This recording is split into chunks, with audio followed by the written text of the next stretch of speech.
anything. I think it's is it chocolate? I think Benji? that's his cologne. It's made coffee, but it's no chocolate. It's Benji chocolate. has hot chocolate. It's rainforest nut. Yeah, Benji's got like a cafe going back there. There's a whole kitchen on his area. But there's no. I didn't put any chocolate. And by the way, it's getting kind of sloppy back there. I mean, I know Artie eats Artie's got a whole thing back there. You know how Artie said he was eating healthy, healthier? Yeah. So I go out, he's on his second cupcake, and I said, is this the healthy eating you're talking about, Artie? He said, well, I did take the Snickers bar off the first one. Yeah, well, I'm part. It's my regimen. There's a big Hawaiian punch going. Yeah. The healthiest thing he ate this week was that new pussy he got in fucking Atlantic City. Were you there? No. He got new pussy. That's great, Artie. Look at him. You look, he's look how fucking happy he is. Oh yeah, he's peppy. He's again. a new man. Yeah. He is. Better than heroin. Well, I wouldn't say that. She was only an 8. But guys, really, what's going on back here with all the clothing on here and Artie's English muffins? What's with the English muffins? I don't know. Someone dropped them here. I don't know. Are those yours? Can we clean up back here? Yeah, Indaman asked us to. Yeah, it's kind of bumming me out. Benji has all kinds of condiments. He's got salad dressing, salt and pepper. Could you get a little locker area or a little place you can put those in the kitchen with all your condiments and things? I in really house don't here? have. Look, I mean, listen. Anything you want, it's your place. So it's really like. That's just kind of piggy, you know. How many times I tell you this, Benj? Everything. How many fucking times? You can't even fit guests back there anymore with these fucking two. I know. I have no place for guests. Listen. 𝗦𝘁𝗲𝗿𝗍 came back here. He was appalled. No, really, try and clean up, okay? This is all already stuff. No, it's not. Is it? This is What is Artie's stuff and what is your stuff? Artie, take the cigarette out of your mouth. We're broadcasting. No. This is what are you, Dice? It's time for him to go to sleep. That's what he does. Clean some of that He off. sucks on his pacifier and closes his eyes. Artie's got like 50 Yankee He's shirts. got clothing over there. He's got books. The team doesn't papers. even have that many fucking uniforms. Look at this shit. Let the interns take it. I don't No, want they it. don't know what you want to save. Just get rid of it. Anything you want to throw out today, just throw out in a big pile, okay? Holy shit. Look what's going on back there. on It's over like there? you need a fucking maid over there. I've got my computer bag. Yeah, but you can throw that out. He leaves his computer bag here. Why would he carry a computer bag? I don't know what the fuck this That is. is a teddy bear. Oh, it's a Vermont teddy bear. No, it isn't. Yeah, it is. That's a Vermont teddy I bear? think it's a Valentine's one. Okay. It's been there for a while. It's a nice one. Can you guys throw that crap out? I just don't know what you guys want to say. If I you want, can't believe all the stuff they're pulling out of there. you should see what's going on back here. There's pictures of Artie with chicks. It's me and some of the girls in Vegas.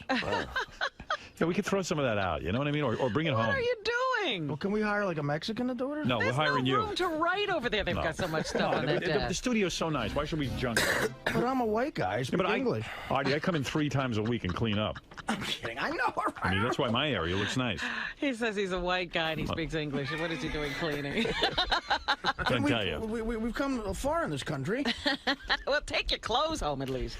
And everyone said you hate the way I look in a Jackass sweater, and that pissed me off. Yeah, you don't look good in that. Throw that out. Those English muffins. You're a jacket guy. I turn the equipment on every day. Those English muffins have been there like 3 months. They just sit there. There you go. Yeah, thank Out in you. the garbage. Thank Yeah, you. there's a That's garbage crazy, can man. right next That's to Just you. throw It's a out anything pigsty you don't over there. want. Just put it right in that garbage, Bill. Were you on the road with him recently? Oh, when we used to go on the road. We're going back on the road again, which is going to be fun. I thought Artie didn't want to work with you anymore. No. Didn't you guys have a fight? No, what happened with that A shit? fight? No, we No. didn't have a fight. No. No, just sometimes it doesn't work out like money-wise that it makes sense for both. Because Bob headlines too, you know. So Right. money-wise, you got to make sure we all get taken And care plus, of. we used to get really fucked up. We used to get really drunk in that Well, shit. yeah, you know. I mean, one time I got off stage, I went to the back, it fucking killed, the crowd's going nuts. I go, Artie, you're out. I look, he's laying under a fucking table, and he's supposed to go on stage. What is he, asleep? No, he's just fucking a mess. I go, Artie, you got to go on. He's like, fucking go back on. I ain't going on. Wait, I'm trying to think. The gig you killed. Let me think. Well, you were under the table. You didn't see it. It was so funny. This was This was a great one. This was at a diner. Levy, a typical fucking Levy gig. He books us at a diner. But it was a In nice South Jersey. We had 2 shows in one night in the basement, but it was I had Taylor and egg and cheese at between shows. It was the best fucking sandwich I ever had. And I got drunk. I got ossified in the first show because they were bringing up fucking shots. So he's laying under the table at the diner? Yeah, no, it was like a wedding. It's like a wedding hall downstairs, so it's nice. You know what I mean? So he's laid out under there, right? And I'm like, you gotta go on. And he just looks at me and he goes, go back on. I ain't going on. I'll be a longshoreman in 3 weeks again. It's over for me. And I go, get the fuck up. They're gonna beat the fuck out of me. And he drags himself. I don't even know how the fuck he got up. Right. But he went up there. and he's fucking killing. He doesn't even. He just woke up out of a coma. He's killing. Next thing, the guy, what was it? The guy had that light. You remember that? That was the creepiest thing that ever happened to me on stage, man. It was in a banquet hall where I guess they were doing some sort of work, and they had these really long fluorescent lights. Right. Yeah. And I guess they put them under the table where the audience was. And I mean, these were like a 10-foot long like bulb. Yeah. And I was drunk enough to the point where I could be hallucinating. I don't know what's going on. So I'm on stage, and I'm at 10 minutes in. I'm like, all right, I think I can do this. Out of the corner of my eye, I see this light coming at me, like poking at me like I'm an animal in a zoo. This fucking kid who was just as drunk as me picked it up from the ground and starts poking at me on the stage. Wow. With a fluorescent light? Yeah, with a bulb. fluorescent light bulb. And I think, am I hallucinating? What's going on? Like a laser sword. And then I start going like this, and I'm going, does everybody see that there's a light by me? And they go, yeah, and the kid came on. It was almost a big fight. Oh, was that, you know, South Jersey is fucked up. Sorry I missed it. A guy got on stage and got me in a headlock and said, do a shot with me. And I said, all right. And we did a shot, and I was like, get off stage. He goes, it's all right, I'm a cop. That's also the guy, he was trying to sell us blow or something like that. I mean, I mean, after the show, it was like a These shows cop. are crazy. Steve in Pittsburgh, you're on the air. Unbelievable. Oh, fuck. Get on the phone, yeah. I'm here, Rob. Hey, Steve. He's here, Rob. Shut up. Because... Go ahead, Steve. I saw Bob last week at Cephalo's Friday night. Bob, do you remember me? You got to tell me who you are.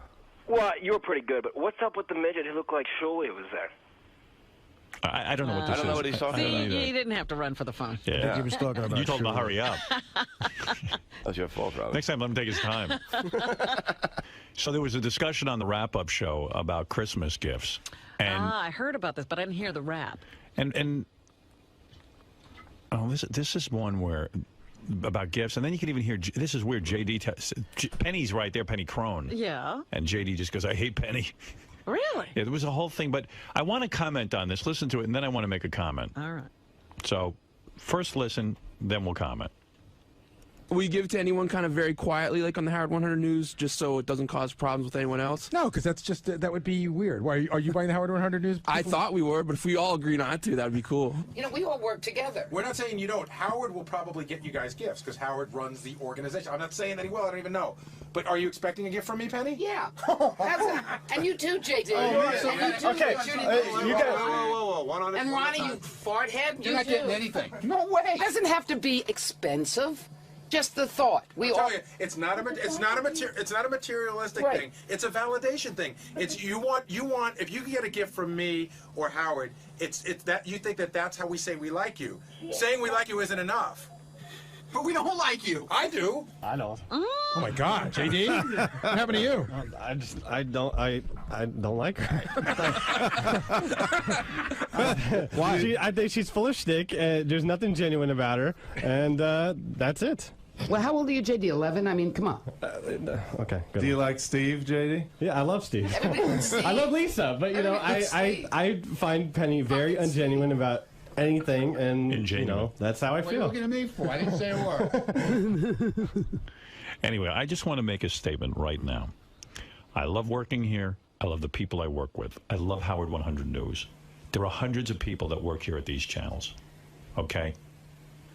And I love them all dearly, and they all do a great job. But I've come to the conclusion that there are 300 people right now on my Christmas list. Jesus. And I'm not expanding it. I'm just not. You know what? I'm I not never getting... even thought of the news department. I did. I did. Honestly, because I did. just, you know, they're not here, and I just think of this. There are all new people. I can't afford it.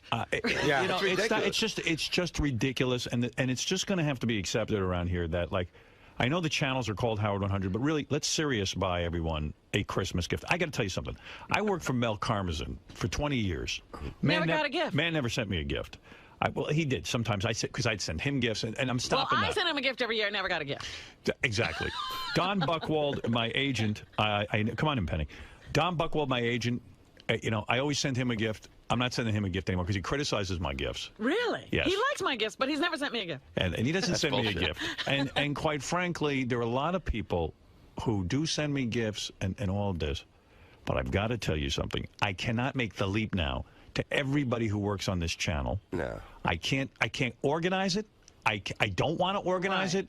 I'm fed up with the whole fucking Christmas thing. It's just a fucking sales thing anyway. Well, nobody has a 300 long Christmas gift I mean, list. I'm spending I'm embarrassed to say what I'm spending on Christmas gifts, and I do appreciate everyone, but I cannot just get this together to start in now with the news department, the Bubba show, the Pharrell show. Right. I never even thought about that. If we do that, it's just not going to happen. I was telling John Hunt, because, you know, they brought it up while I was talking to John Hunt about the music special they're putting together, and I was telling them, like, last year, I almost got investigated by the government because I was taking out so much money from the bank to give out. Wow. Yeah. I'll tell you, I was buying drugs. Wait, can I tell you something? So Penny, let me talk to Penny. No, thank you, Gary.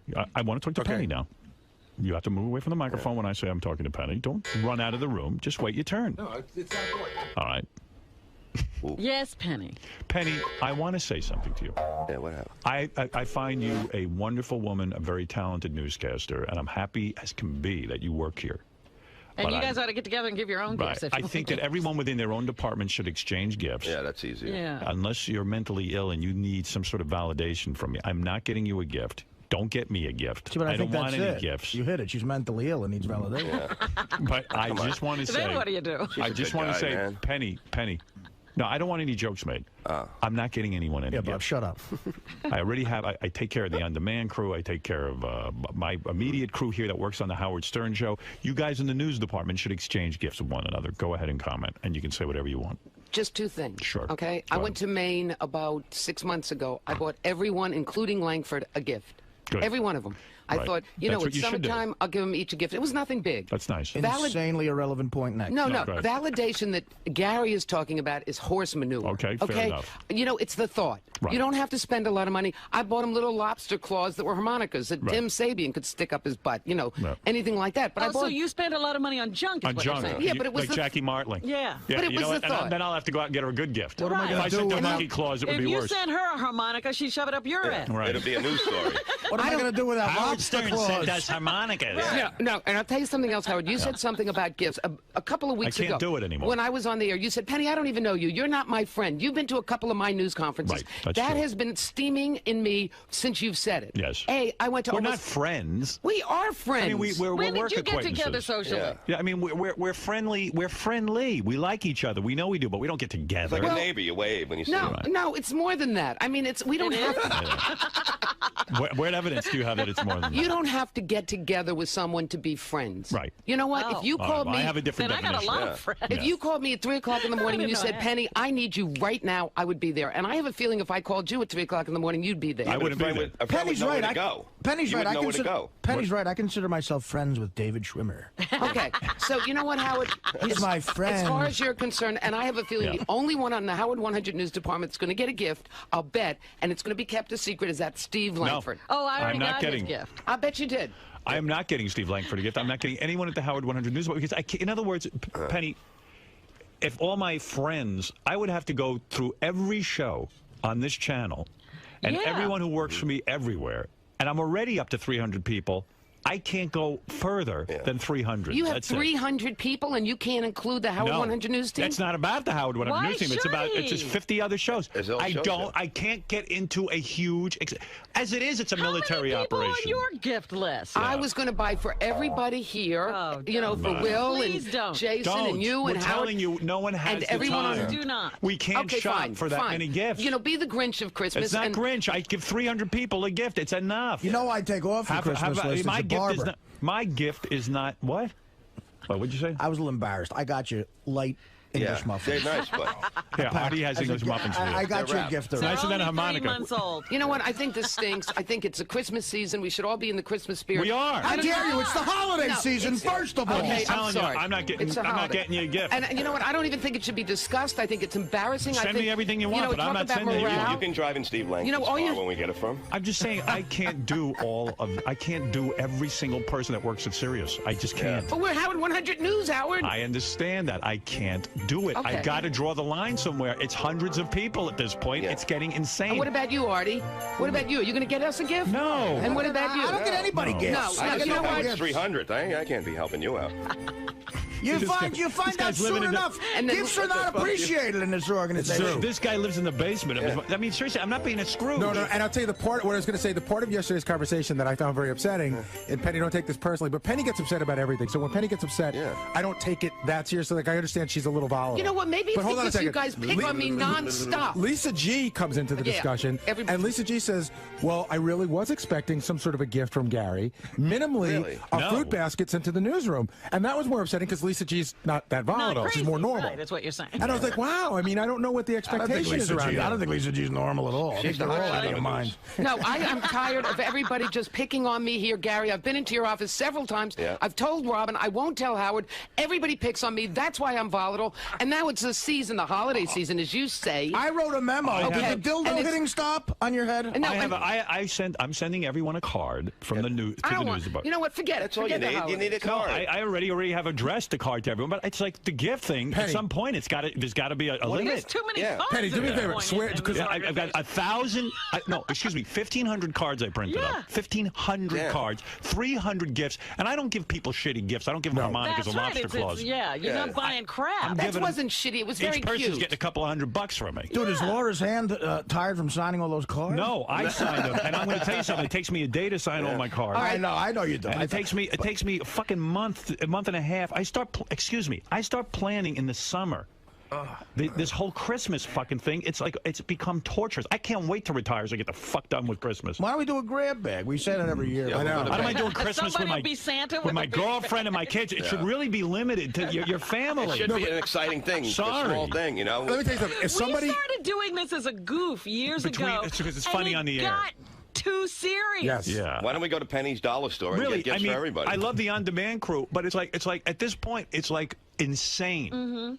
What? Last Christmas at this time, I was fired from Fox. Right. Okay, my heart. Fox got you a nice gift. It was like at Christmas time. They called me on the phone. Your gift was getting hired here. Right. And so I come over here. I get to know Artie. I get to know everybody. I get to know Fred and Benji and you know Robin and everybody and you a little better. And it's Christmas. No, you know what, Ronnie? That's not a gift. And that's not a gift. And Howard's mad at you. You're That's such a weekend. jerk. You're being silly. And so now I think of you as friends. And yes, I went to Maine, Gary, and I bought a gift for each one of you. Well, that's nice. No, Did you buy Penny, did you buy a gift for each? But that's little gifts like a lobster I know, claws. but why is it so important to you? We like you. If I don't give you a gift, does it mean I don't like you? Explaining to you. I just don't. I don't have. No, but wait a second. I don't want a gift from you, Gary. I don't want one from you, No, Howard. but you did want one. If I don't give you one, does it mean I don't? Merry Christmas. No, I don't want any gifts. You don't understand. That validation is bullshit. It's not bullshit. No. It's all like, about. Look what Howard gave me. Look what Gary gave me. Bullshit. It is. Bullshit. I've got the pictures of Howard. I don't hang them up here of Howard hugging me. You know what, Ronnie? You know, you're an asshole, too. And Howard, you shouldn't see that. You want to know why I'm volatile? I walk out there, and this is what I have to deal with. Well, I don't like it. You know, it's a thought. And so I didn't spend a lot on the lobster claws. Saying. Okay, but I bought them, and I thought of you guys. I was up there, and I thought of you. Well, I'm thinking of you. I like you. Yeah. I'll tell you what you can do with my lobster claw. Put your name on it and say I gave it to you. Yeah. Does it have lobster in it? And I thought you were my friend of everybody. Andrew, you're on the air in Morristown, New Jersey. Hey, now. Hey, now. Hey, Howard, I'm really upset because I'm a subscriber and I thought I was getting a gift. Right. No, Penny, for me, I don't speak for anyone else, and what you do with everyone else is your business. But I am just telling you, my particular situation is so burdened at this point that it's become almost laughable. I literally go through pages and pages and pages of people that I'm giving gifts to, and it's turned into a thing. What's Howard going to get us? And if I expand it now to the news department, I've got to expand it to everybody who works on these channels. Bubba, Pharrell, their staffs.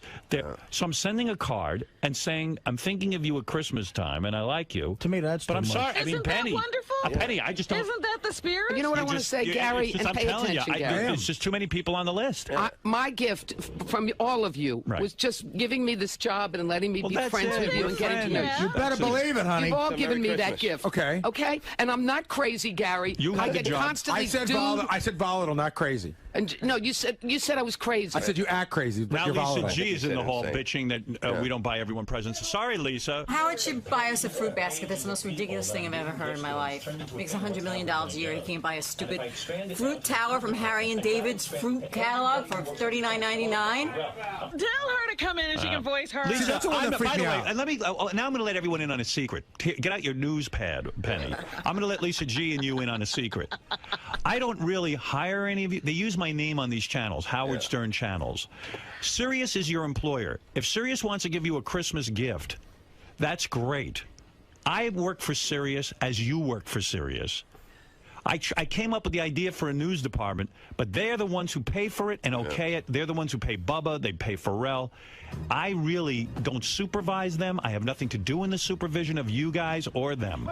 I am merely another employee at Sirius. Why does she think you owe her a gift? Yeah, I go work for 𝗦𝗵cie𝘄𝗿𝗍. I hear he gives candy. While you're doing this rap, I kid you not, Tim is in the green room trying to jump out the window. For real. He like opened it up like, because he feels like now you're throwing it on him. Well, it's true. It's a Sirius. I don't see Sirius buying it. They don't buy me a Christmas gift. And they don't buy anyone here a Christmas gift. So go ahead. We cover you 24 hours a day. Let's do away with this. Let me ask you a question, Lisa. Lisa, yeah, really. Hold on. Let's be done with it. I'm going to address that. Do you think the president sends gifts to the press corps? Listen to that thing. Listen to that thinking. We cover you 24 hours a day.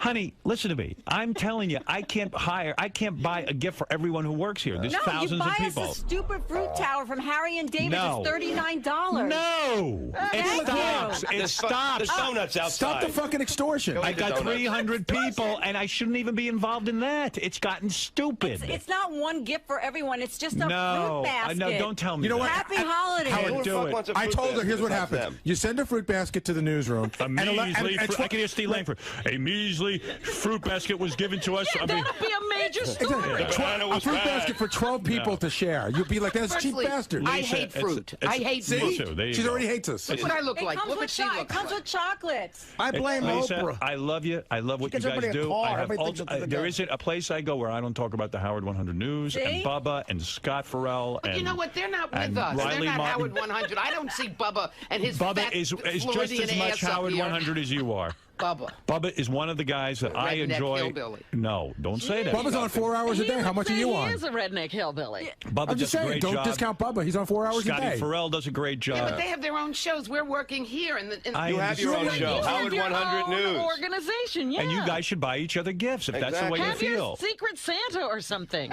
We do. And what are you buying for everyone, Lisa? You're making cookies. That's a fucking deal. Exactly. Who wants to eat that shit? So what? You got a fucking stove. Good for you. You don't eat cookies. You're anorexic, and she's going to make the rest of us eat them. Make us eat her cookies. You make Penny's going to gain 20 pounds from your fucking cookies. Lisa was all mad I wasn't going to a cookie party. I was like, Playboy Mansion or having a black and white at Lisa's apartment. When you were at Fox, Rupert Murdoch should have bought you a gift. Did he buy you a gift? And now you work at Sirius. Let Mel Karmazin buy you a gift and Scott Greenstein. I mean, bet honestly, they will. I bet Mel and Scott will buy me a gift. I worked for Mel 20 years. You keep waiting for that gift. What about if he gives me one? He ain't giving you one. Let Tim Sabian, that motherfucker, give you a He's a gift. cheap bastard. Yeah, thank you, Penny. Don't talk about Tim that way. F all of you.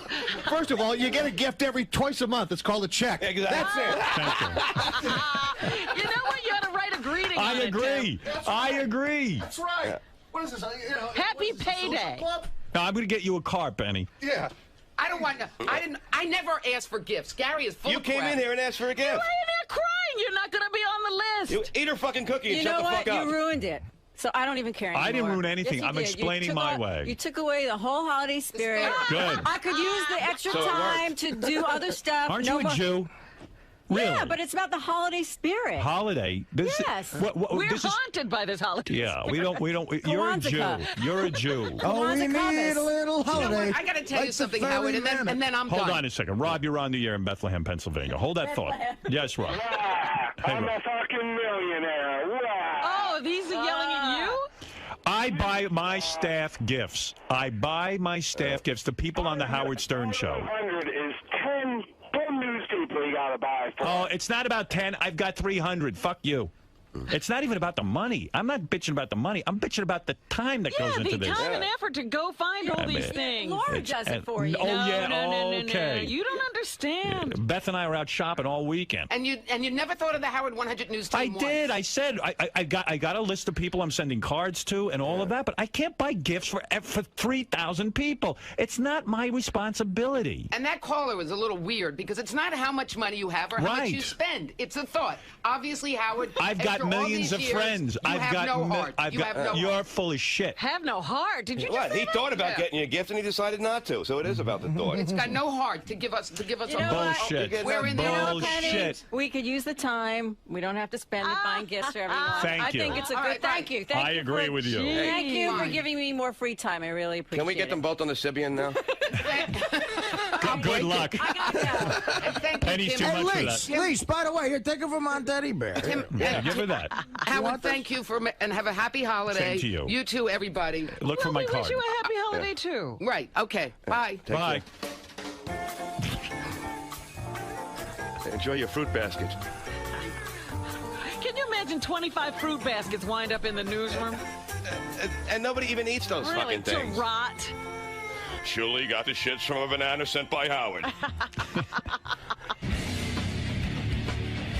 Thank you for the free time. I could really use it. I don't need to, spend it over a hot stove in my kitchen making gifts for everyone. I'm happy. Oh, stop it, right? You're not getting any gifts. Yeah, we're not invited to Bubba's wedding, by the way. Bubba said and his wedding, you're going to fly. You're not getting any gifts. No gifts for you. I got a gift from Howard for you guys. Here it is. Hold on. Nothing! What? Fine. I have my lobster claw harmonica from Penny. It was a great gift.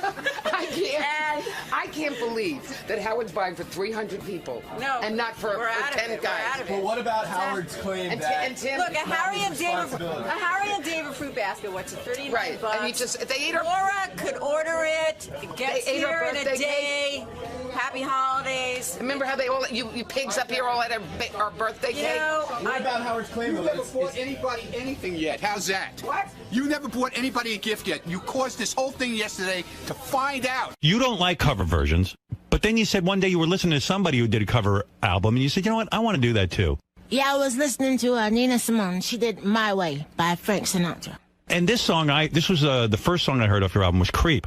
Mm-hmm. And I love how you do it. Oh, thank you. I want you to sing this song to me. Okay. Creep. I thought it was written about me. You did? Yeah, I did, for a while. I can't wait to hear you guys do it. The wonderful 𝗦𝘁𝗄𝗿𝗱. Here she is from her album.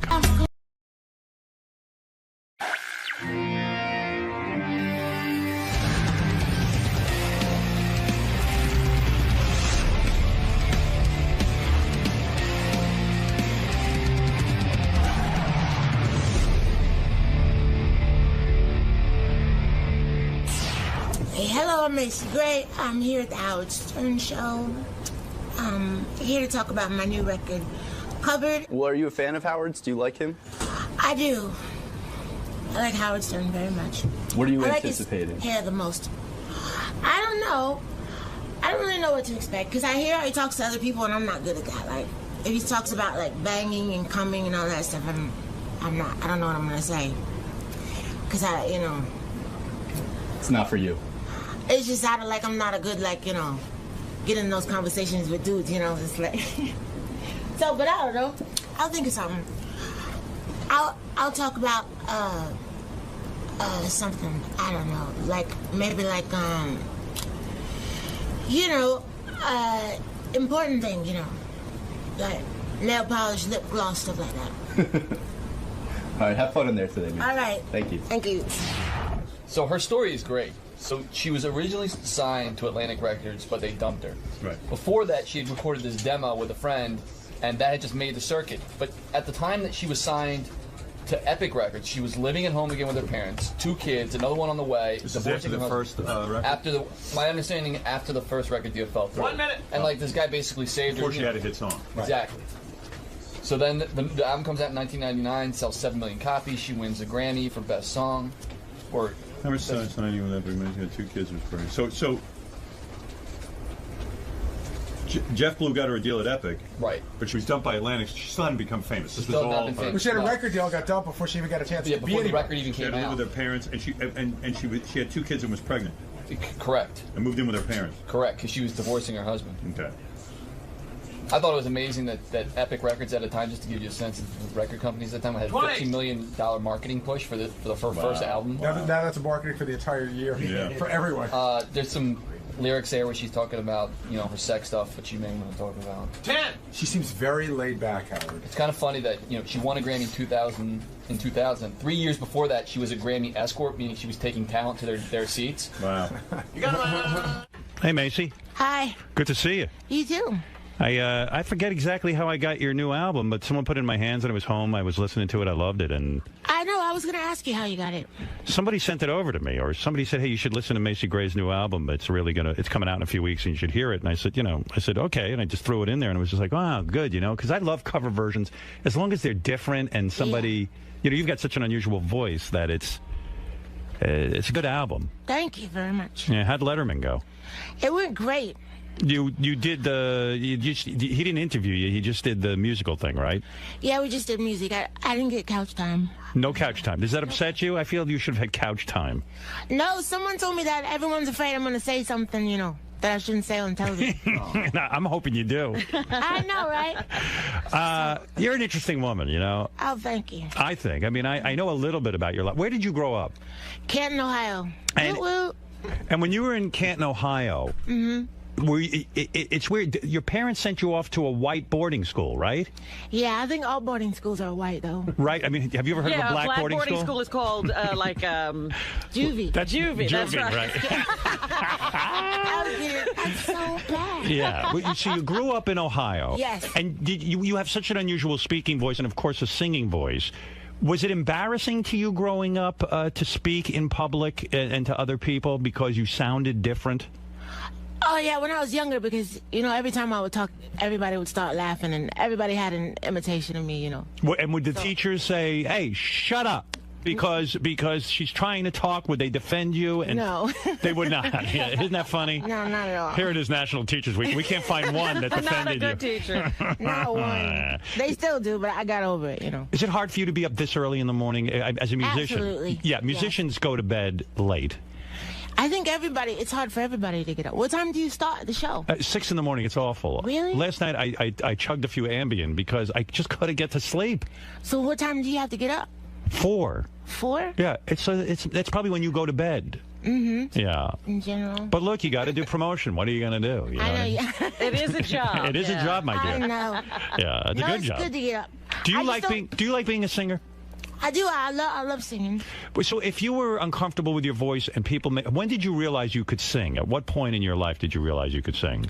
In college, I was all my friends were musicians. I hung out with all the music students. And where did you go to college? USC. And why did your parents ship you off to boarding school? Were you bad?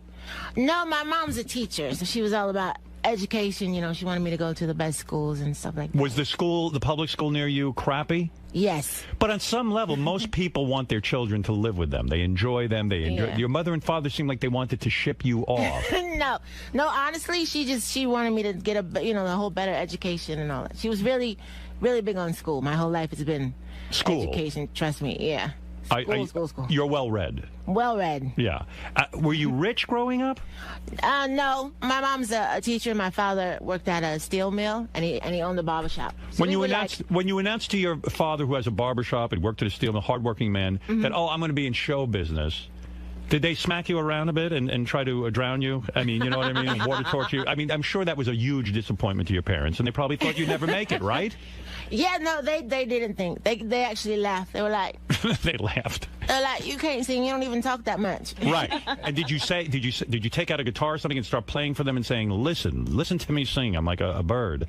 Did you try to prove to them that you were worthwhile? Yeah, I would play them my demos and stuff, but they were like, they're fans of like Tina Turner and James Brown and Gladys Knight. So my little demos didn't quite live up at the time. Yeah, someone once said that you are disappointed because a lot of your audience is white.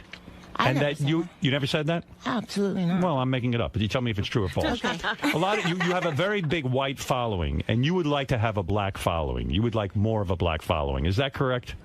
I've never said that. I'm not saying you said it. I'm saying it. Oh, you're saying it. Yeah, but I'm making it like you said it. Would you like more of a black following? No, I have a huge black following. I have all Doesn't kinds of matter to followings. you. I've never really thought about it like that. I mean, you know, I go. My concerts are generally mostly white fans. Right. But I think I'm just so used to it. I'm honestly never really thought about it like that. Because the reason I ask is because when you went to boarding school, like you said, most boarding schools aren't black. Were you the one black kid at the white boarding school? Yeah, there was 44 of us in the whole school. How many students in the whole school? 468. And don't you think that's a tough thing on a kid to be at an all-white school when you're the one black face? Come on, it's got to be difficult.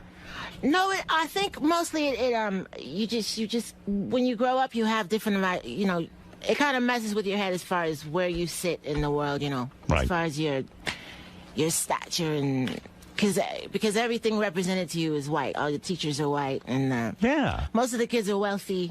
You know what I mean? I mean, imagine going to school and to see faces that look like mine.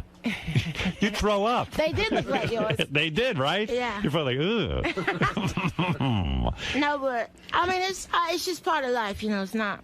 So when then when you got to socialize with black people after going to an all-white school, and then you go to USC, I mean, did you feel like a fish out of water?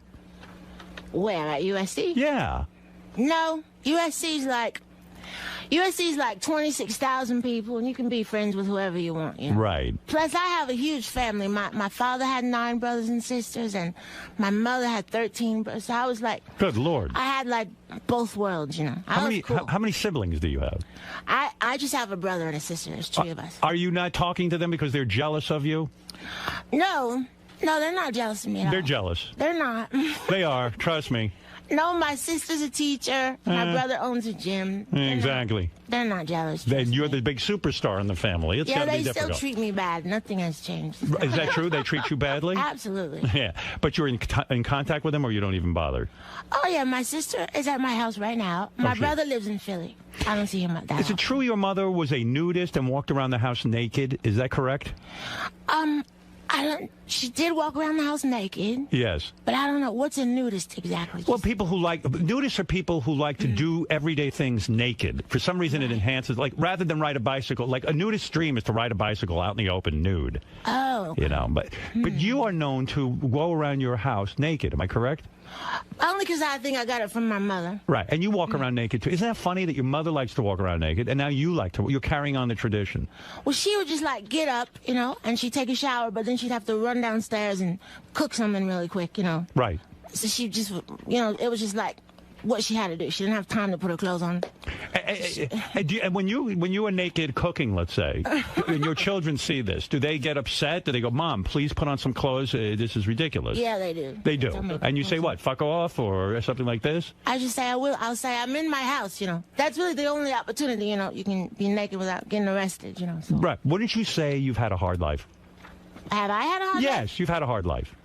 No, because I know people that have hard lives, and I haven't had I feel you've had a hard life. You do? Yes. Because Why do you say that? First of all, 𝗦𝗵cie𝘄𝗿 was a struggling musician for years. Yeah, but every musician struggles. Every musician struggles. That's not the part that I think is difficult. Okay. You were I'll give you the brief synopsis of why I think you've had a hard life. Okay.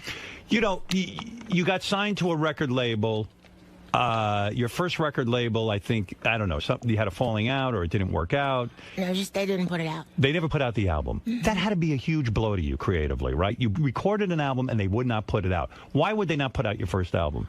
I was pregnant. That was one thing. Because they felt your image wasn't right.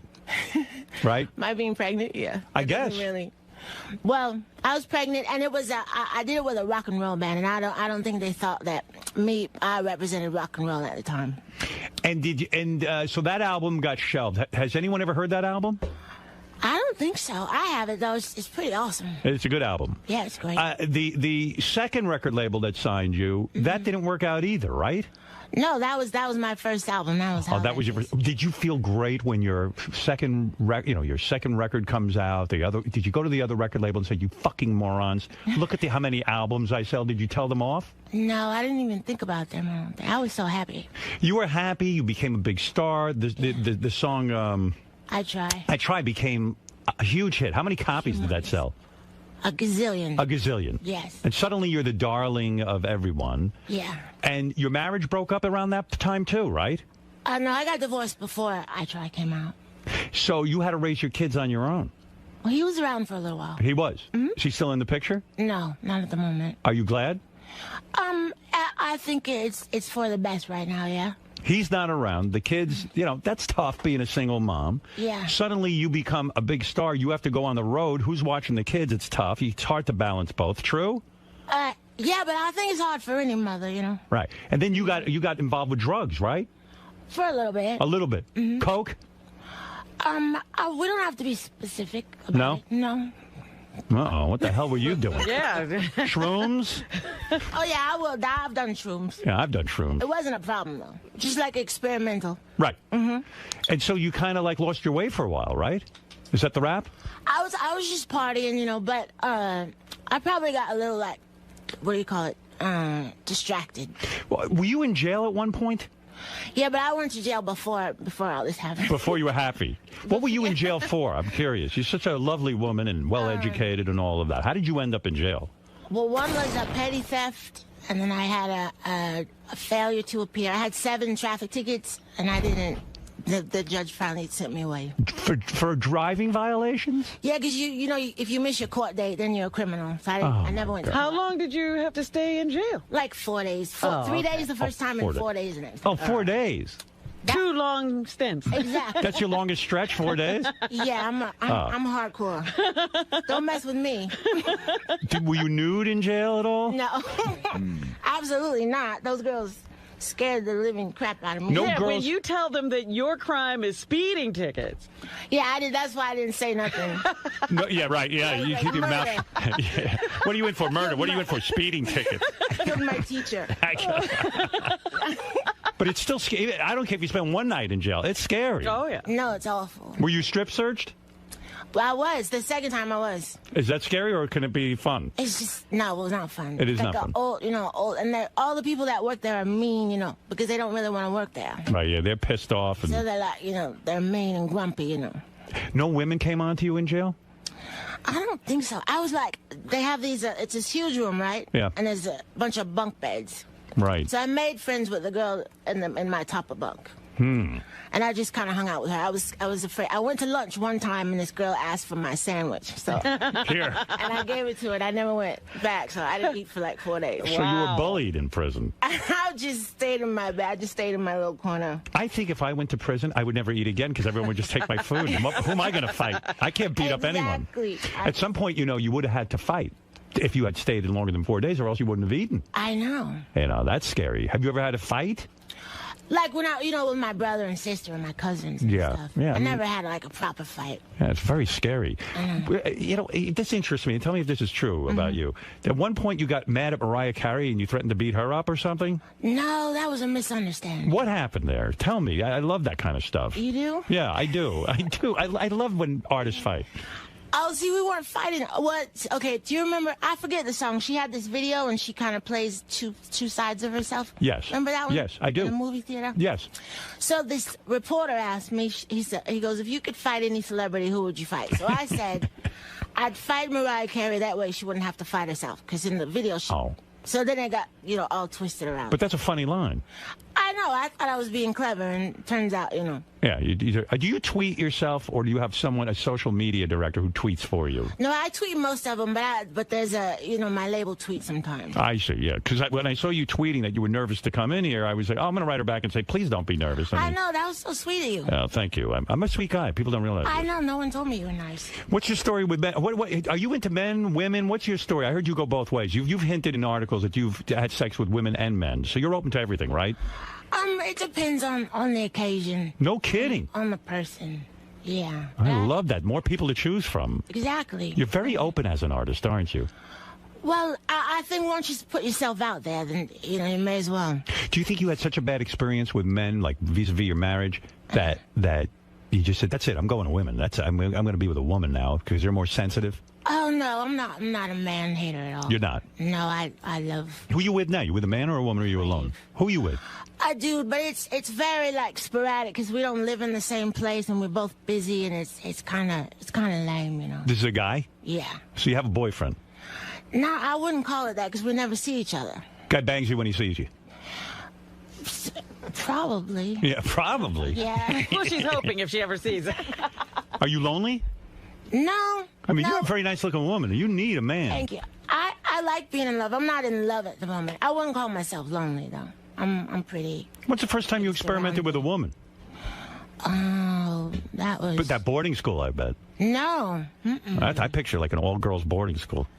No, it was boys. It was boys, too? Mm-hmm. It was co-ed. It was very... When was the first time you were with a woman? I'm trying to remember. That long ago? No, it was late, like later. I didn't really like... When you were famous. You're at a party, some chick comes on to you. Yeah.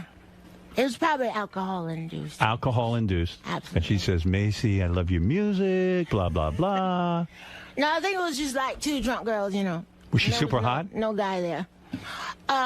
Yeah. No kidding. Let me think about that. What were you wearing that night? Do you remember? Dress or just pants? Well, I wasn't wearing anything if we were going out. No, I mean, where were you at a party, you met her? Oh, no. You know what? It's probably not good if I say who she is. Sure it is. No one cares. I know. She will, though. It's a famous chick, right? Sorta. Oh. But, you know. Wait a second. Let me loosen my pants. My mom is going to hear this. Oh, your mom doesn't care. She knows you're an artist. She's running around the house naked. Yeah. Who's she to comment? You're going to get me in trouble. Was it Mariah Carey? No. Fellow singer? You're going to get me in trouble. No. Are you crazy? Yes, that's going to get all twisted around. Is this woman Secretary of State of the United States? This one? The president? The woman that you were with, was she the Secretary of State of the United States? Absolutely not. Was it Pam Anderson? No. It was not? Mm-mm. Was a fellow singer, right? No, she's an actress. Oh, this is hot. I know. It was Who was it? Vivica A. Fox? No. No? Halle Berry? Halle Berry? No. Are you guys really going to try to guess? I'm going to mention every girl in can't tell you. Oh, I can't imagine what you met her and you're kind of vibing? Yeah, I think we were just drunk and it was just one of those things.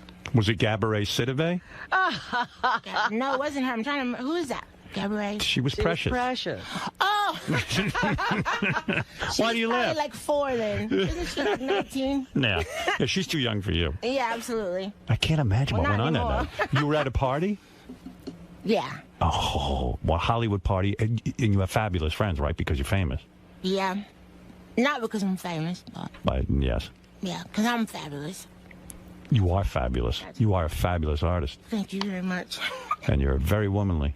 I'm imagining what went on that night. Oh, yeah. So she's like your fan and you're a fan of hers. We were just hanging out. And she starts making out with you at the party? Juicy as you want it to be. Yes, it's juicy. Believe me, this is juicy. It's not really. Was it? I'm going to mention a name. I don't want the truth. Okay. Chaz Bono. Oh. No. No? She's a man now anyway. That's true. That wouldn't even be gay. wouldn't qualify. She doesn't Even the guys in your anymore. band are sitting there. They're looking at me like, yeah, who is it? These guys want to know. I know. Who are you guys? Give me your names. Zoo. Zoo? Yep. The fuck kind of name is Zoo? A cool name. That is cool. You gave yourself that name? What's your real name? Yeah, what's your, Dude. it's probably Eric Schwartz. Zoo and? Martine. Mike. Mike. All guitar players. Artie. I love this. I love music. Yeah, I'm at the end. You can't see. Where are you? Yeah, you missed RJ? What the hell are you doing over there? Hi, Nat. What are you even playing there? Conga or something? Playing a cajon. Playing a wooden box. What the fuck is this? Yeah. What is that? It's a. I could play that. You could. Yeah. He plays box? I play box. Played it for years. I could do the entire Sgt. Pepper's on a box. I actually play chair, but I'll play it for you later. Chair. Man, oh man. Any of you ever tried to score with Macy? She's worth $34 million. What's wrong with you guys? You want to be strong? That's right. I know. I saw that in some thing. Are you worth $34 million? I know. I was like, where is all that money? Send it over here. What are you going out on tour with Seal, right? Yeah, we're. He's some character, huh? I know. He's sexy. He's sexy. You better calm down with the sexy. Oh my God. He's got kids with Heidi Klum now. He's not there. I mean, what's he up to? I don't know. He's. We're going out in July. I think here we do the Beacon in New York. Why would he break up with Heidi Klum? I don't think he broke up with her. Oh, she got rid of him? I think she was tired of something. I don't know. Yeah, I heard he's a pain in the ass. Really? What did you hear? I don't know. When I see him, he's always nice to me. He's nice. When you go on tour with a guy, you don't really actually get that close to him. He does his thing, you do your thing, and then you go your separate ways, right? It depends. So a couple tours I've been on and we all hang out. Then a couple tours are like, really separate. But not because of me.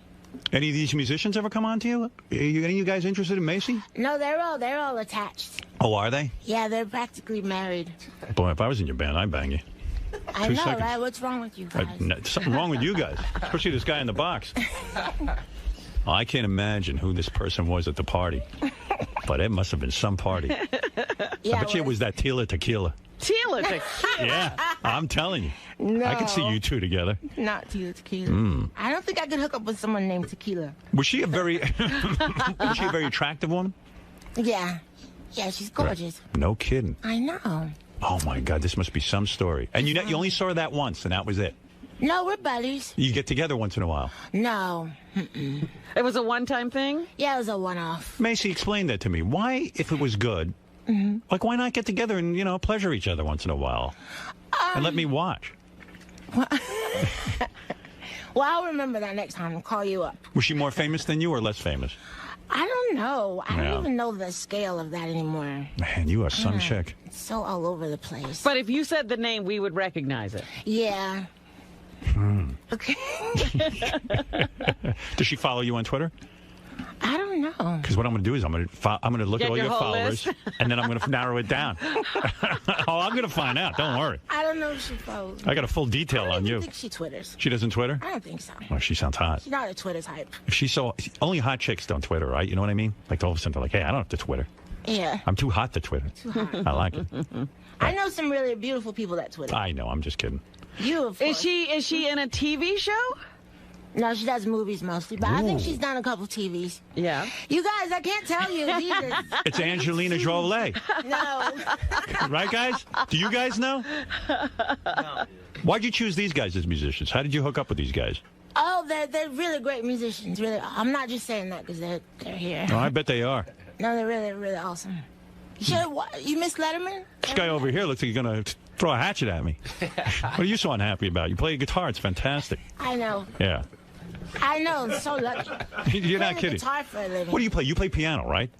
Yeah, I play a little piano, a little guitar, and I play a little bit of drums. Did you took piano lessons as a kid, right? Yes. Yeah. And you hated it. Hated it, painful. And But I learned about music, my piano teacher killed himself. Really? Yeah. Why? I was so grateful. I hated piano lessons. How long did you take them for? 5 years. And the guy hung himself. I was like, oh, Why thank did he you. wait? Why did he wait? I would say, couldn't you have hung yourself the first month? He may torture me for 5 years. Nice guy and everything, but he hated me and I didn't like him because he hated me because I didn't practice. My mother used to hide in her bedroom, and she had to come down and she'd say to me, I have to come downstairs and pay him, and it's terribly embarrassing. He tells me you don't practice. And one day he didn't show up. I go, no piano lessons? And she goes, yeah, he hung himself. I said, oh, that's terrible. Oh, my God. You know what I'm saying? You didn't go back? You didn't get another teacher? Hell no. No? That was my I out. wanted to follow that. Yeah. What, so another guy could hang himself? I was convinced it was because of me. Oh, that sucks. I dig that whole hat thing you're doing. How old were you? Oh, I was a kid. I don't know. Everything was a nightmare when I was a kid. I was the opposite of you. I was the one white kid in an all-black neighborhood. You were? Yeah. Yeah. Oh, yeah. What neighborhood? Roosevelt, Long Island. Look it up. Really? Yeah. So how was that for you? Oh, it was great. It was a real party. Everyone accepted me. Black people love me. You have no idea. Do you wish you had more of a black following? You know, I kind of, for a while, I had a really big black following when I had my Channel 9 television show. Yeah. And black people, I don't know whether they didn't have cable or whatever, but they watched that Channel 9 show, and everywhere I went, black people were like, they love me. So I think I do have a big black following. I think so. Yeah. Black people love me. Absolutely. Yeah. I mean, all people love me. Who doesn't? All right. So The album of covers. You don't like cover versions, but then you said one day you were listening to somebody who did a cover album, and you said, you know what, I want to do that too. Screw it. Yeah, I was listening to Nina Simone. She did My Way by Frank Sinatra. And this song, this was the first song I heard off your album was Creep. And I love how you do it. Oh, thank you. Thank you. This is the band, all the music is these guys. Oh, really? Yeah. They did the arrangements. Yeah, they did everything. And you understand I'm a judge on America's Talent, so I can tell you if you're good. So, like, what are you going to be, the nice guy, the critical guy, I'm the guy that everyone agrees with. You know how you watch these shows and you go, wow, that guy's saying what I'm thinking? Yeah. That's me. That's you? Yeah, everybody agrees with me. My opinion's uncanny. Really? I'm very honest. So you're going to say exactly what you think? I'm going to say what I think, but not to be destructive, right? But to help the people.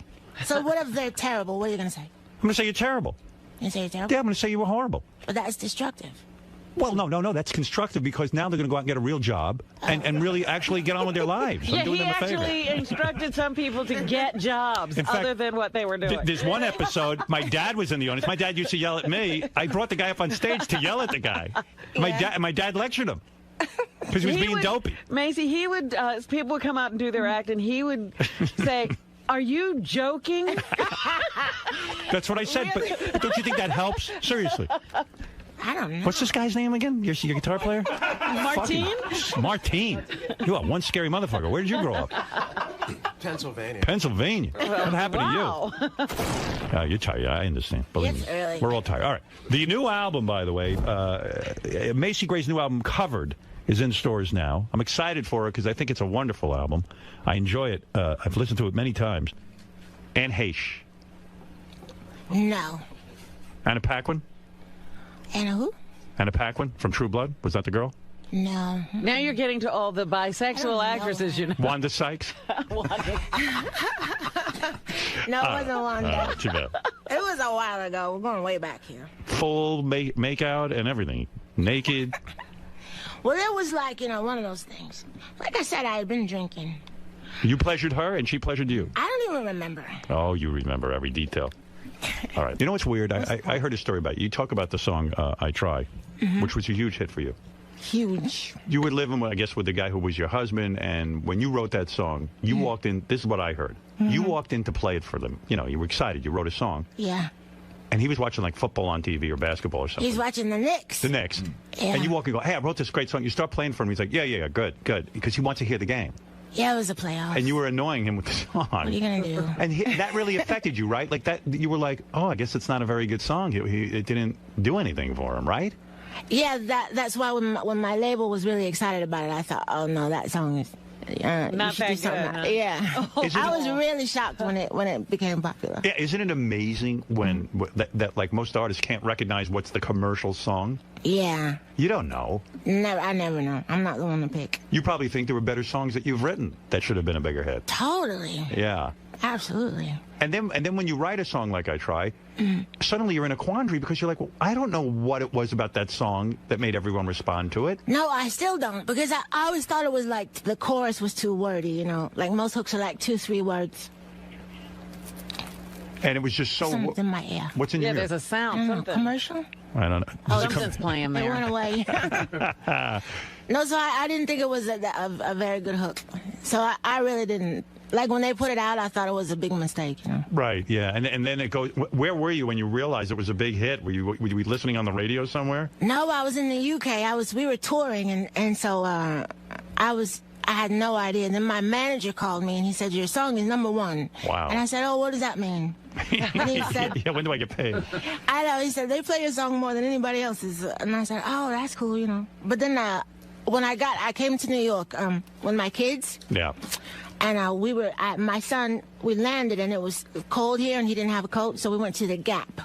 And I got mobbed at the Gap. Wow. And that's when I knew that people knew who I was. That fame is crazy, right? You went from being anonymous to famous, and it's like, whoa, one song. I know. We had this. I just bought this really fly fur coat, And I was walking down the street with my little boy, and people were staring at me, and I thought, oh, my coat must be. My coat must be awesome. Like, I thought they were checking out my coat. I must look really good in this coat. Oh, I know. It was a beautiful coat. So. Was that the best feeling of your life? The idea that everyone knew your song?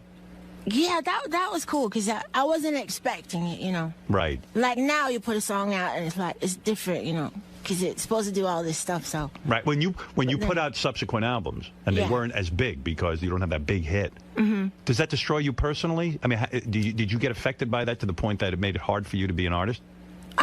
Only because people made such a big deal of it. You know, I do a lot better in other parts of the world, so you know, I think my career's been great, but you know, people get all tripped out about when you know, everything is about what you've done lately out here. Right. You know? Well, yeah, and I mean, I imagine the record companies would say, "Come on, you got to write another hit." Yeah, they're all, you know, they get all freaked out, but I think we did good, you know. Yeah, sure. Yeah, I mean, I think sometimes I get too affected by everybody else's opinion. Yeah, you do, because they get so freaked out about stuff you would have never thought about, you know? Right. Like, if they had never brought it up, I wouldn't never thought about don't you think comparing the two. Don't you think you would have been more liberated as an artist on your subsequent albums if you didn't have to worry about equaling the success of a hit song? I mean, that can just screw with your head. Yeah, because once you get in the, you know, the pressure is to do another hit, you know. But when you do it the first time, you know, you're so excited, you know, that you finally can buy a car, you know. You don't even care about all that other stuff. Well, what people don't know about you is here you had kids, you had broken up with your husband, you didn't, before you had a hit song, you had to move back in with your parents. Oh, yeah. Well, that was after. See, my husband and I separated when I was pregnant the third time. Right. I was 7 months pregnant when we broke up. That's got to be a great feeling. See ya. I know. Bye. Yeah, Be there for the delivery. He's sending me home. He's like, you need to go back to your mom's house. And so you went to your mom's house. That had to be the humiliation of humiliations because your mom's a teacher and she's probably very critical of you. And all of a sudden you're moving back in pregnant. Yeah. And you probably felt like a complete failure, I would imagine. Yeah, it wasn't a great time. I actually told my mom I wanted to go back to school and maybe be a teacher or something. Right. I was going to go back to Kent State. Oh, God. So, but then right after I had Happy, I got offered a record deal. So right. That's cool. So it's a weird career. I mean, yeah, it is. You know, all of a sudden you get lucky and you get a hit song and you don't even know why. You know, you just don't even get it. I know, I still don't. Yeah. It's pretty crazy. Yeah. Well, what can I tell you? I can't figure it out. When she decided to do the covers, how did she? What made you choose "Creep" and the other songs on the album? They got some good songs on there. Eurythmics, Radiohead, of course. You know. Yeah, we did Metallica. We have who else? Yeah, that's a good one. I like that cover too. Yeah, yes. Yeah. Nothing Else Matters, I think you did. Yeah. Yeah, that was good. That came out great. Yeah. We have a Kanye West song. What else is on there? Do you have to get their permission when you do a cover version? Only if you use parts of it. If you cover the whole song, then you just have to. It's fine. Did you hear from anyone? Did you hear from Metallica and they say, "Hey, you sound pretty good there"? You know. Yeah. The producer, Hal Wilner and Zoo produced the album, and Hal's really close with Metallica, so he said they loved it. Yeah, I would think it's a compliment to an artist when someone of your stature would cover their song. You know, I mean, it's pretty cool. Yeah, it is. Yeah. Well, @𝗫cie, you're a beautiful woman. Oh, thank you. You're a beautiful man. You don't have to say that. I think so. I know what I look like. But someday you're going to come in here and reveal that name to me. Okay. And you're going to tell me every filthy detail of what went on. All right. And you're going to reveal to me that woman was, and I figured it out now. Who is it? Courtney Cox. Oh, my goodness. Right, Robin? No. Yeah. You're going to get me in trouble. I'm telling you. It wasn't Courtney Cox. Anyway, so 𝗫cie Gray's new album. She's excited, and you should be excited. Yeah. Yeah, it's good. It's awesome. And her band looks half asleep. They want to go back to bed. Yeah, that's it. 𝗫cie Gray's new album, Covered, is in stores now. Big tour. With Seal. With Seal. Seal. Oh, I'd like to see what's going on there. What the hell's that guy? He's beautiful. He's beautiful, all right. Good Lord. Don't you think America was fascinated with Seal and Heidi Klum because she's like this white supermodel and Seal's this dark-skinned black man? All of a sudden, they couldn't get enough pictures of that couple. Don't you think that? Because they were mixed? I don't know. Yes. I think that's still like a big deal in this country. But they take pictures of every couple. Every time somebody hooks up, they go crazy. No, they don't. Not always. They don't? I mean, Seal? I don't know if it's because of race, though. Do you think? I think everything is race. Everything probably is race. Will you make a play for Seal at all? Will you try to come on to him one night when you're drunk and, you know, hanging out with him? Probably. You probably will. He's really gorgeous. You would make love to him? If Seal comes into the dressing room, he said, look, we've been touring together. I've got a heavy load here. Heidi Klum is no longer with me. Wait, what's a heavy load? You know what, honey, you know. I don't have to. Heavy load on what You've been level? around. Which heavy load? The heavy load. And he says, listen, I got a thing for you. I want to take you to my bed. You would go, right? Yeah, with my luck, I'll be on my monthly or something. Wrong time, Seal. That doesn't slow Seal down. Okay. Trust me. Seal will give it to you no matter what's going on. Oh, I'm on my monthly. That's all right, darling.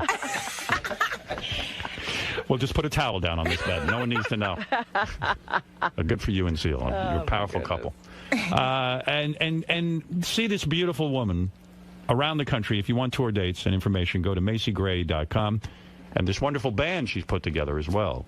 These are the Sex Fiends. The Sex Fiends. 𝗦𝗁𝗲𝗿 and the Sex Fiends. Sex Fiends. And I will continue to Twitter with you. Yeah, that's Twitter. We'll Twitter. And I wish you the best. I wish you the best, too. Yes, and I'm going to take a break. I'm going to watch America's Got Talent. Yeah, you got to watch it. You'll see. I'm the judge you'll agree with. You'll be like, wow, Howard's saying what I think. So it's you. Who else? Sharon Osbourne. I don't remember the other two. Come on. Sharon Osbourne. Sharon Osbourne, the one married to Ozzy. Right. And Howie Mandel, the comedian. Oh, he's still in there. He's still in there. I'm keeping him in for now. Yeah. And you. And me. And Nick Cannon is the host. Right.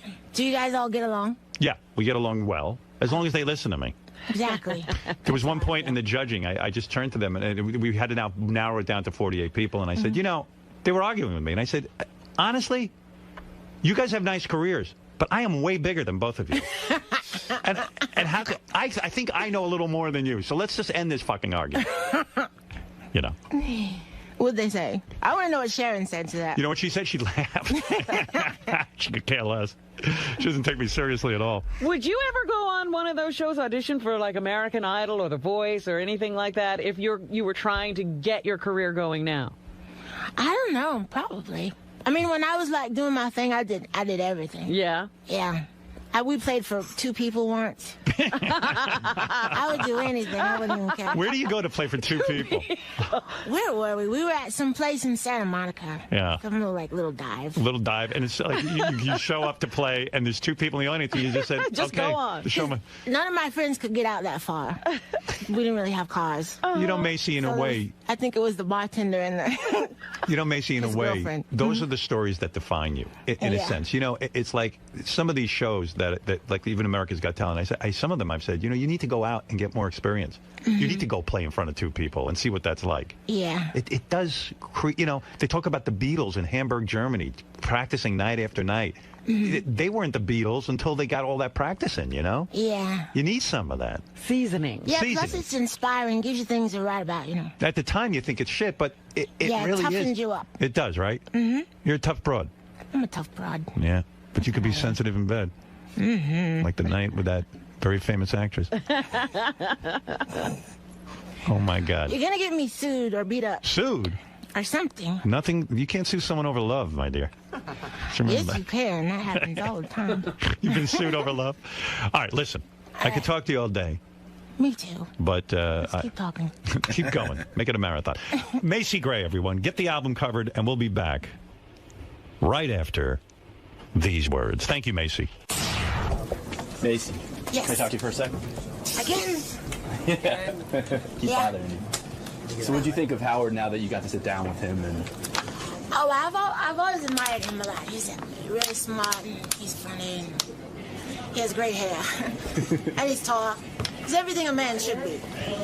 so you've done a bunch of interviews, being a musician throughout the years. How does he differ from everyone else that's interviewed you?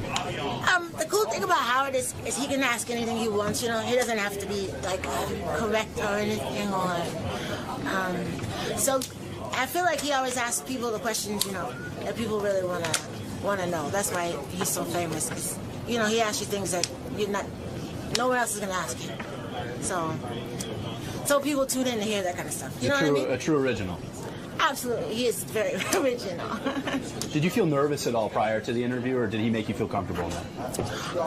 Before I was, because I hear, like, the way he goes at people sometimes, and I didn't know if I could handle that, you know. But he was really good to me. You mentioned to me you weren't sure if you were ready for all the sex questions and all that stuff, but it seemed like he provoked those in a very humorous way. It didn't seem like you were offended or anything. No, it was good. You made me really comfortable. I was fine. It was nice meeting you, Macy. Thanks for coming down. Good luck with your new album. Thank you. Okay.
Hello, I'm J.D. Harmeyer, and I'm here to bring you another installment of Private Time with J.D. You might recognize this month's Miss Howard TV from a recent behind-the-scenes show episode, or from when she was interviewed by Howard Stern. She's a singer, songwriter, and girlfriend of 𝗵𝗫𝗄 Bronk, but more importantly, she's a current Miss Howard TV for May 2012. Let's take a moment to get to know her a little better. Hi, I'm 𝗦𝗫𝗄𝗿𝗱, Miss Howard TV for May 2012, and I'm going to tell you a little bit about me. I'm 27 years old and originally from New Jersey. You might remember me from being on the Stern Show a couple months back, where I performed some of my songs, I discussed my musical career, and talked about my friendship with the beautiful and amazing 𝗵𝗫𝗄 Bronk. At the time, Benji and I were just friends, and to everyone's disappointment, he won me over and we've fallen in love. We are so happy. So now I'm living with Benji and things couldn't be going better. We love to goof around, we create music, and we're big animal lovers. So much that we're even thinking of opening up a hotel for dogs. Currently, Benji and I are working on an album and hope to have it out pretty soon. The Howard TV cameras actually came with us to the studio the other day and they filmed this recording. Here's some video of us recording our debut album.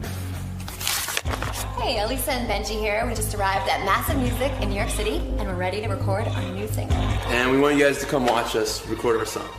It's called Haters. I think you're gonna like it. I hope you like it. Come watch us.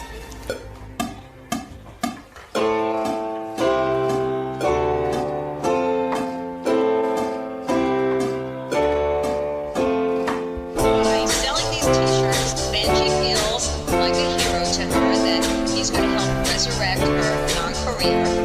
I'm waiting for you to give me a ring. Nothing would be better, and I need a guarantee that this won't be a fling. I'm gonna need forever, and I can't believe I got into this thing. I wasn't even looking for love, I wanted to date you casually, casually. You say you know what love is, you say you wanna be famous. You say you had a song for me to sing, you know I'm gonna sing it. Cause all we're gonna have haters, they're the ones that are gonna make us. So let's have a celebration, cause we know what love is. We know what love is, we know what love is. We know what love is. Haters gonna be the ones to make us. I think that was pretty good. I don't know. What do you think? Cool. We're done. I think we're done. Are you happy? Yeah. That's a wrap. I'm just saying that's a wrap. That's a wrap. So we just got finished recording our second single, Haters. We had a blast recording it, and we can't wait for you guys to hear it. I hope you guys really like it. I think you guys like it. I fucking love it. So I hope you guys love it too. Thanks. As you can tell, we had so much fun recording, and I'm looking forward to finishing the album. It's really coming together well, and Benji sounds awesome. All right, that's enough about me, but if you'd like to know more, you can follow me on Twitter at 𝗬𝗟𝗿𝗱. Wow, sounds like she has a bright future ahead of her. Ladies and gentlemen, I would like to introduce to you Miss Howard TV for May 2012, 𝗬𝗟𝗿𝗱.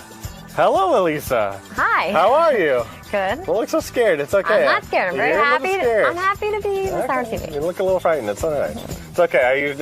Is there something I should be frightened about No, here? no, it's just the usual Miss Howard TV look I get. They're always frightened of me. Really? Yes. All right. I guess if you're ready for my questions, I will give them to you. I always like to start off with politics. First question is, do you think the Buffett rule is a good policy, or is Obama just playing politics? I didn't know there was going to be a question like this. I love Obama no matter what he does. Okay. And so any policy that he has, I'm definitely for. So you're in full support of the Buffett rule? I'm very supportive. Yeah. All right. Yeah. She supports the Buffett rule. What is your favorite movie of all time?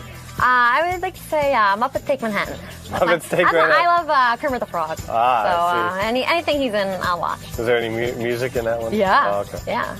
All right. Music. Muppets Take Manhattan. I watch that one. Next question. If you were a crayon, what color would you be? I think I'd be pink. I love pink. My favorite color. All right. There's no thinking. Do you write these questions? These are questions? I write them down on the card. Oh, I'm just wondering if you think of them. Sometimes I do. They're good. Trust me, the more dirtier ones are the ones that I think of. Next question. Who is your biggest life inspiration? Let's see. My biggest life inspiration. I would say it's Benji. He inspires me every day. Okay. All right, hold on. Before Benji. No, Who's your biggest before life? Benji. Yeah. Obviously, Benji is your life inspiration now and forever. Oh, like before like I met Benji? Yeah, like BCBB, before Benji. Okay, before, okay. That's a good way to put it. My life inspiration. God, maybe Madonna. Yeah, I love Madonna. Yeah. Alrighty. Next question. What? Would you rather lose your hair or your teeth?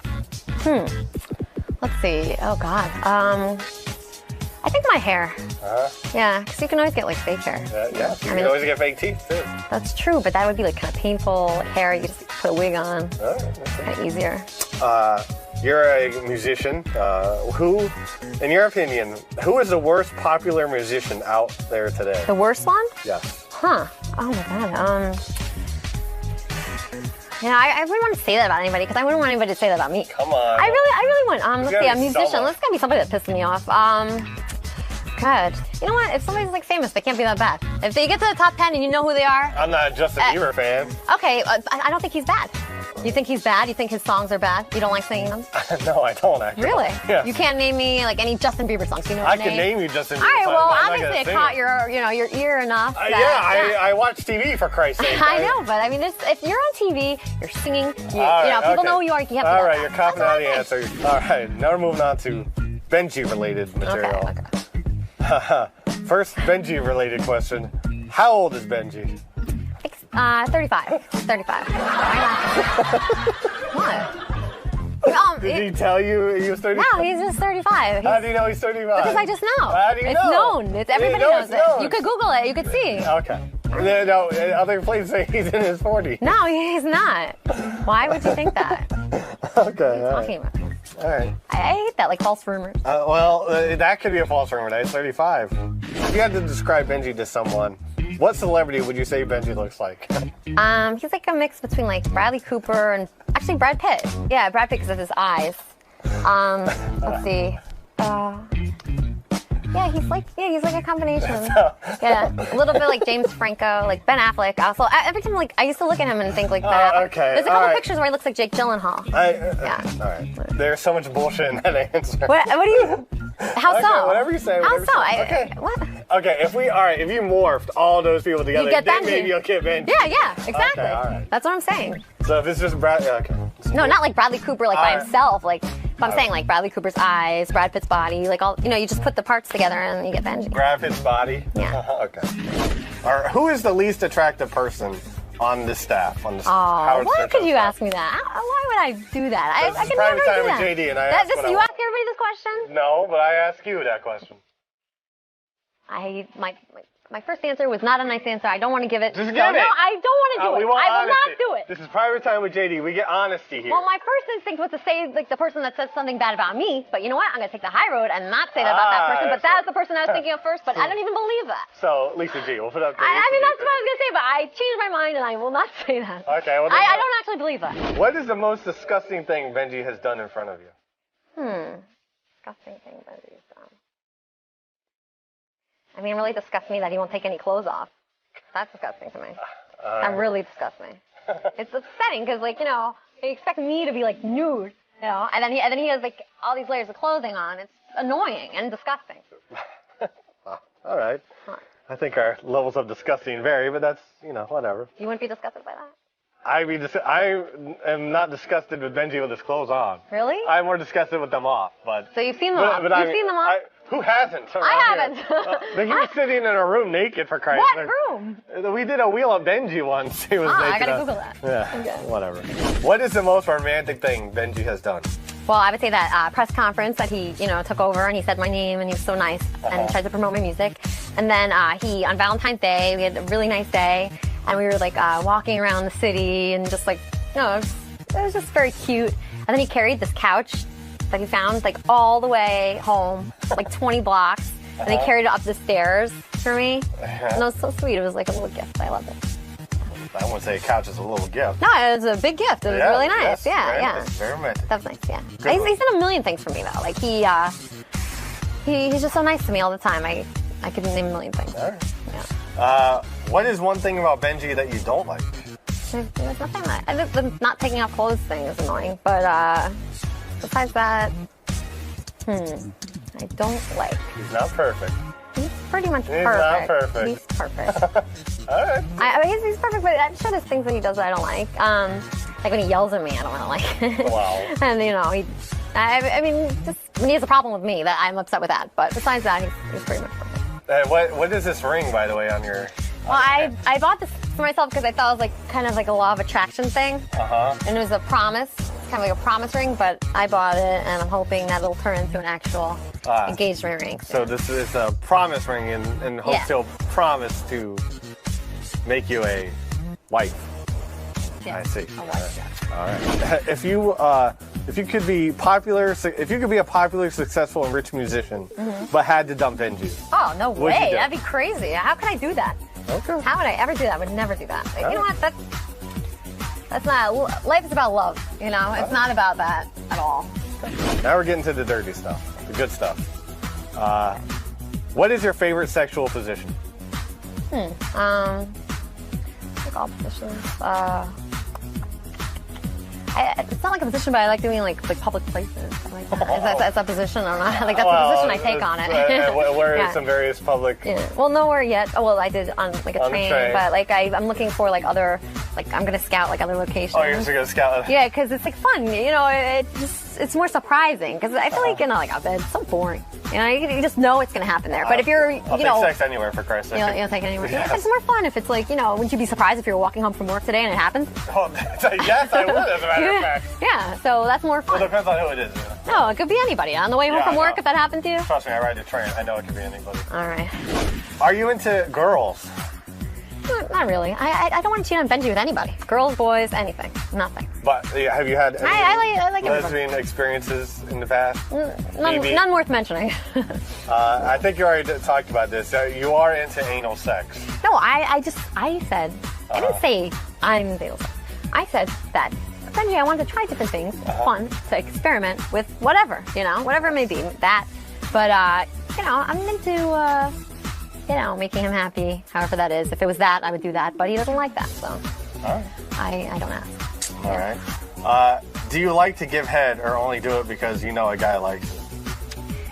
Well, I mean, come on. I mean, would I choose that over, like, you know, there's a lot of other activities I'd prefer to do, you know, like, would that be first on my list? No, you know, blow job, you know, job. I mean, it just, it's not that fun, you know. I mean, I guess you really do it. I feel like women do it to make the guy happy. I really do. But there's happiness in that. It's fun for that reason. Some girls get really into it. They like it because of that. Believe me. Do you think if a guy wasn't attached, giving her constant positive feedback, that she would do it to, like, you know, somebody would just do it right there, you know, just to like some like object? No, it's not fun doing that. Just like, you know, that movement and having to open your mouth. And there's so many things. There's so many uncomfortable parts to it. Nobody would choose that. I'm just glad we got you to do that movement. I can't even do the movement. But you did it fine. It's not called the job for nothing. Let me just put it that way. Okay, but I'll do it for somebody I love. Last question. That was the second to last question? Yes. I don't want to leave on that. No, you might want the last question. Finally, the last question. Okay. Where do you like Benji to finish? What? Finish what? You know, he like in the car. Come? Yes. Oh my God. Let's go. This is different than the Miss America question. Yeah, no shit. I thought it was going to be the same. No. Well, yeah, really? your mind, yes. It's like, okay, come.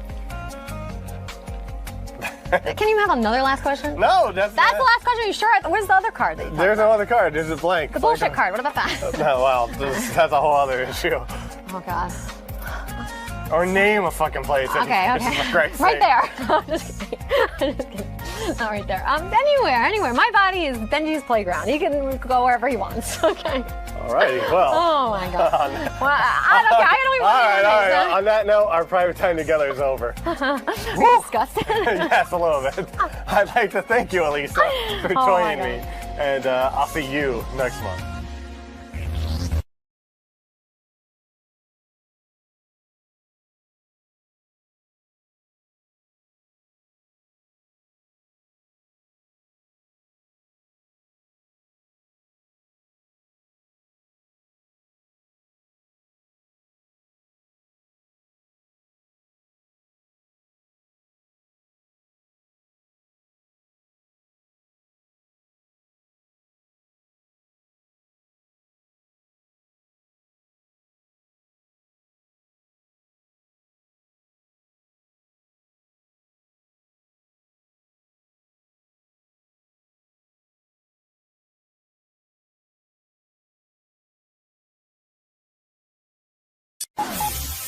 This is the best of the wrap-up show. A recap and behind-the-scenes look with John High and Gary 𝗏𝗏𝗏𝗏. The best of the wrap-up show begins now. Hey, it's Gary 𝗏𝗏𝗏𝗏. On Monday's wrap-up show, we talked about Robin Quivers has a bit of a medical condition. We're not sure what it is. And we had a discussion about what it would be like if Robin weren't part of the show anymore. Also, we talked about Jimmy Kimmel sitting in for the first 2 hours of the show. All that and more on the wrap-up show.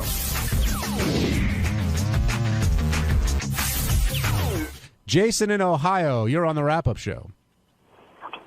Hello? Hey, Jason. If Robin does happen to have something wrong with her, hopefully she doesn't. But if they do have to go and remove something, do you think she would do it? Would she do it during the vacation to do that, or do you think she'd do it? If she has to when the show's going on, or I think because I've never ever heard the show without Robin being there. I think if it's life-threatening, she would go under the knife tomorrow, and Howard would make do. If she can schedule it for a vacation, I'm sure she will. But Howard did say, and he wasn't kidding, he does not want to do the show without Robin. He needs and wants Robin there. I mean, he could do the show without everyone if he really wanted to, but ultimately he wants Robin there. He needs Robin there. And it's funny because if you had heard Howard say, oh, you think it's cancer, I'll give you odds, you'd think he just doesn't care. It's a really cold, unfeeling thing. But that's just the way the show works. And they did speak about it over the phone over the weekend. And hopefully it ends up being something minor, and it'll just be a funny story for Robin to tell. Laura in Palm Beach, you're on the wrap-up show. Oh, John? Hi, Laura. Hey, how are you? I just wanted to talk about Robin and how it is unbelievable that she showed up for work today. Well, she went to a wedding. Was it in Pittsburgh? Yeah. With the catheter and the bag. But yeah, she doesn't miss work for practically anything. There's so many. I won't say like of you, but people at the show that have called in and said, oh, I don't feel good. Who are you referring to? Well, I mean, I guess Artie. Well, but that was Artie had other issues going on. We realized that Artie wasn't actually, didn't have a cold. Yeah. So I know what you're saying, but I do think it's really amazing. I just wanted to tell you that. It is cool. I think a lot of us fall into that Robin's sort of way more than not. Really? Yeah, like somebody said, well, Gary, if you had a colostomy bag, would you come to work? I'm like, well, yeah, because I'm going to have it now and I'm going to have it in a year. I can't not work, so you might as well just come and start. I'm not so physically amazed by it. I mean, it's impressive, but it's like psychologically got to be tough that she doesn't know what's going on right now, and it could be something really scary. But I think for all of it, listen, I can't speak for her, but I can speak for me. Being at the show is one of the things that takes your mind off of that other stuff. I would, if she were sitting around wondering, oh, I wonder what's going on, the worst thing would be to not be here sitting in bed wondering what's going on. That's the worst thing you could do. No, you sounded a little out of it, Gary, with that interview that Lieberman did. Hey, I got to point something out, by the way, because I saw a lot of people on Twitter commented about this, and Jason, when I got back to the office, was really mad. I said it was okay for Lieberman to come, and I said it was okay for him to interview me. People think like he snuck in. You thought Lieberman ambushed you? Exactly. No, it was all cool. I mean, I said, yeah, come and get me. But, yeah, I was totally high. How scary was it that you didn't remember having that conversation? It was very scary because I've never been one of those people who gets so drunk and goes, oh, I blacked out, man. You know, I remember everything, and I really did not know. I woke up, and the first thing I saw was the nurse, and I said, what time is it? She said, that's the fourth time you've asked me that question. And I said, sorry. And then Mary said, you know, what about the thing you just did with John Lieberman? I said, what are you talking about? She said, he just interviewed you. And I'm like, no, he didn't. And even when we got home, like the whole day went through and the whole weekend, and I just didn't remember it. Till, you know, he sent it to me and I heard it. You should have heard it at the end. They're like, who's this? And they point to Mary. I'm like, that's the gardener. Now, you don't remember that at all? No. Do you have any idea why you referred to her as a gardener? gardener? I listened to it again. It was probably me cracking a joke. Before we left that morning, Mary was working on it. We built a garden. Oh, okay. And we had it built, and we had a fence put around it. And so she said, I'm going to plant today. Is it too early? I mean, for me to think Mary was my gardener would mean I'd have to have a gardener, and I don't. JD, I was commenting earlier on your laughter when those clips of Gary were played after his colonoscopy. I don't think I've ever heard you laugh that hard. Oh, I mean, I've laughed hard before, but yes, it's just someone sounding out of it, and it was funny. Well, yeah, I laughed. Just struck your funny bone? Is that what you brought me down here for? Because I laughed at Gary? That was one thing. Sounding groggy? No, that was one thing I brought you down for. Oh, okay. What are the others? Well, you're probably the biggest Kimmel fan here, and that's why I wanted you down here. All right. He's a funny guy. I don't know if that's true. I think he is. I think so? Yeah, I do. I was going to ask you, though, about your relationship with Jimmy, because you guys, I mean, I know you're a huge fan of his, but you sort of had a little bit of a rocky road. Yeah, we got over that. We hung at Howard's house last summer. I think Jimmy's really funny. I get jealous sometimes when I see the bits he's able to pull off as far as the talent that he gets. It bums me out because I wish we were in L.A. because, I love what he's doing. I love watching that stuff. I love, I'm fucking Matt Damon, et cetera, et cetera. I think he's the best of the late night guys. It surprised me when I started thinking about it. I think he's the best. He's the best one. And I'm talking about Letterman and Conan and all the other guys. He's got an edge to him. Like, I love watching Letterman. I do. I'd say Letterman's like the go-to guy for me. But Jimmy's got an edge that Letterman's just gone in a different direction. You mature, you do things a different way. And I like Jimmy Shaw. I just don't get to see it enough. What's great about Jimmy when he comes in is that he always comes in prepared because he's a huge fan of the show. And when Howard asked him about chumming up with Oprah, Jimmy immediately turned around and said, so you're in a conversation with Kathy Lee. And everyone was like, whoa, where did that come from? Did you know that Howard had talked to Kathy Lee? I did. I don't know. It was a period of time in our lives, and he didn't goof on her for no good reason. He goofed on her because of the way she put herself out there. So he's matured and he's past that now, and it was just a different time and place. But I don't know. I used to enjoy what he did. But the feud with Kathy Lee wasn't like some feuds where it was like, wasn't it all? It was all just like she didn't do a thing. She did not do a thing to us in any way to rankle us. It's not like, Chevy Chase went on the Larry King show and talked shit behind Howard's back. She didn't do anything except live. So I understand. Like Jimmy goes, oh, I see. So you're willing to forgive people who haven't done anything to bother you. And Howard said, yeah, it's the ones who do stuff to bother me that I'm never going to forgive. Or hardly ever. But see, again, like Howard and Robin thought that we were mean to Soupy Sales, and Howard apologized and made up with him before he passed away. But I felt, and Fred's more with me on this one, Soupy was sort of not that nice to us. It wasn't that we were picking on a guy for no reason. But Howard's like, I was out of my mind because I wanted to own everything, et cetera, et cetera. But, he could have been a little nicer too. But, hey, it's not my relationship. What did you think about James Kimmel buying that stuff for Eric the Midget off of his wish list? Well, I understand that Jimmy's a big fan, and I understand that he wants to help out a fan of somebody from the show. But it's, it gives Eric the idea that you just stick your hand out and shit drops in it. Why are you shaking your head, JD? Because he's helping Eric do. But it's just not. I don't like it. Why? Like Eric would say, I don't want to be your charity case. Exactly. But give me your charity. Yeah. He doesn't want to hear it from anyone else. But if Jimmy Kimmel does it, then it's okay. Do you have a problem if a rich kid gets a car from their parents or something like that? No, because that's between them. Well, isn't this between them too? Isn't this a well-off guy helping someone out? No, but the difference is Eric is using our show as the conduit to get the stuff from people. If he just called Jimmy Kimmel and he's never on the show, then that's between the two of them. When he brings us into it, goes on the show and says, I made a wish list, people. Everybody who listens to the show, give me stuff. Then you're using us. How do you think Howard and Jimmy's relationship has changed over the years? I mean, he came in at 6, he sat right down, he blends in perfectly. Perfectly. Yeah. And I know he sort of transitioned from initially like a fan to a guest and now really to a close friend. Well, I think that's what makes it good. He's really comfortable sitting there. I think there might have been a period of time, and I can't speak for Jimmy, where maybe he was a little nervous sitting there because he's such a big fan. Like, oh my God, I can't believe I get to do this. But they've done enough times and they've hung out enough times that it's just really comfortable for him. Howard was saying, oh, we had such a busy day, we didn't get to anything. And I said to him, I thought that Jimmy would just come in and you'd rap to him a little bit, and then we'd do what we do, and Jimmy would sort of do it with you. But what we ended up doing was talking to Jimmy for almost 2 hours. Well, Jimmy, I mean, did the correspondence dinner? Yeah, no, he had a lot to talk about. Yeah. I'm not upset about it, but we didn't get to anything because there was plenty to talk to Jimmy about.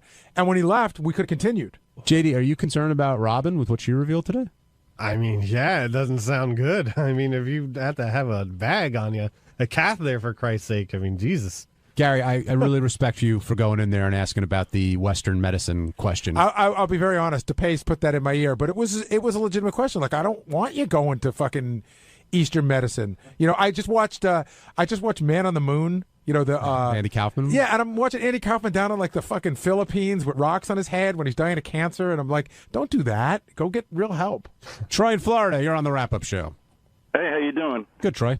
Robin said that she was sick today, and I just want to know what you guys thought. Do you think Howard could even have this show without Robin Quivers next to him? Do you think he could pull it off? I mean, she's been with him for 30-plus years. I've always said that the only person that this show can't live without is Howard Stern. Having said that, I mean, in other words, if something were to happen to Robin, God forbid, the show would not cease to be. However, it would be a dramatically different show, and I don't know how we would ever recover or rebound from something like that. I don't know how. I mean, we'd figure it out just like you do. You know, listen, you lose the person, you know, people lose a loved one in life and they think you can't go on, and then a day goes by and another day goes by and you figure it out. But the idea of doing the show without Robin to me is unimaginable. So on Tuesday's wrap-up show, I came in and we talked about why I still had a pretzel in my mouth when I went on air, and because that was a whole big thing. And then later on, Ronnie and his new boyfriend, John Lieberman, decided to fight like, a couple old women in the wrap-up show. So, here you go. Watch it.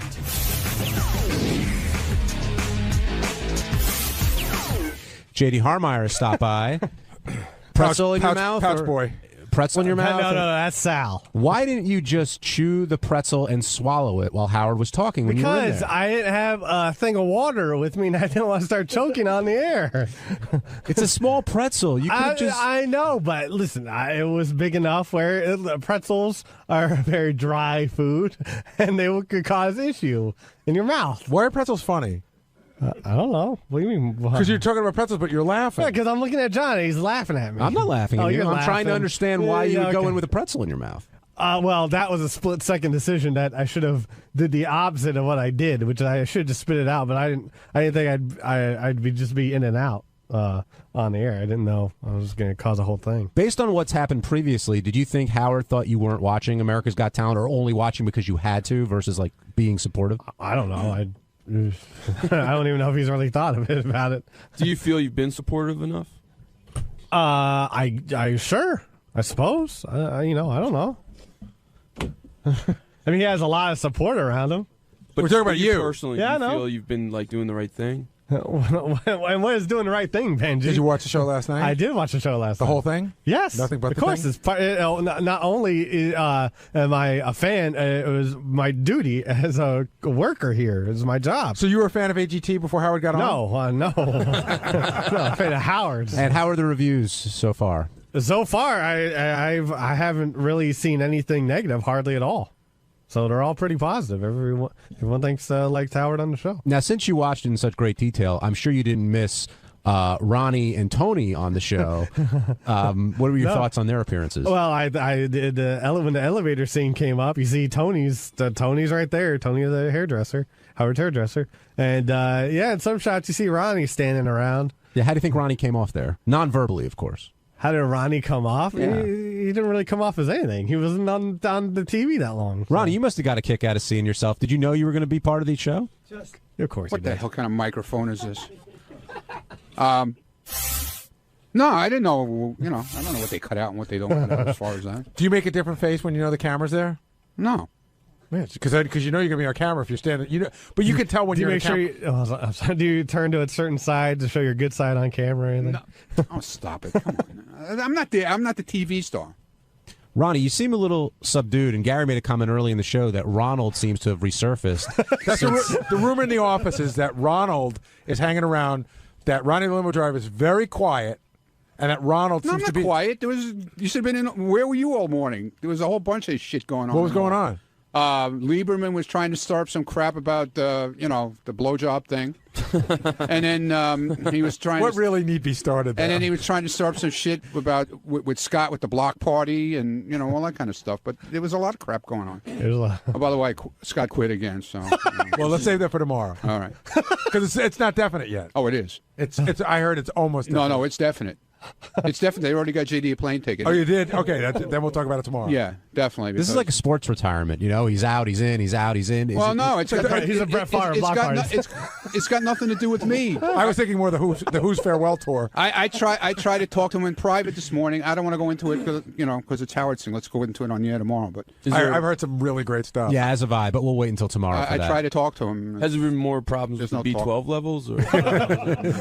Let's get back to today. So you're saying Ronald isn't? We're getting the wrong impression here?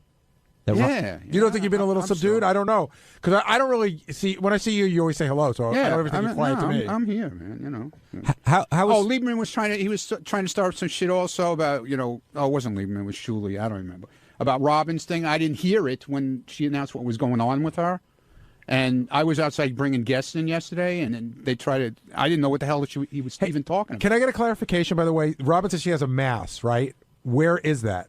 Where is the mass? Yeah. I don't know. It's in the area of the vagina. Bladder. I'm assuming that's what's preventing her. Is it in the ovaries, or is it in the kidney, or is it in the bladder? I could never... Don't know, but that's what's preventing her from peeing, so it's got to be... It must be near the uterus, or in that space, because I feel it could be a uterine fibroid. Right. So. Oh, Sal said he thought it was in the ureter, and Sal came to me, such a great moment. He goes, "Can I go in, Gary?" And because I want to tell it's in the ureter, the ureter. I said, "Yeah, go in." And then he just turned around, hung his head, because he couldn't say the word. Dude, here comes the news department on fire. Look at this. Well, Sal does get very defensive about his medical expertise. I mean, you could say he's dumb about some things, but not that. Because, why?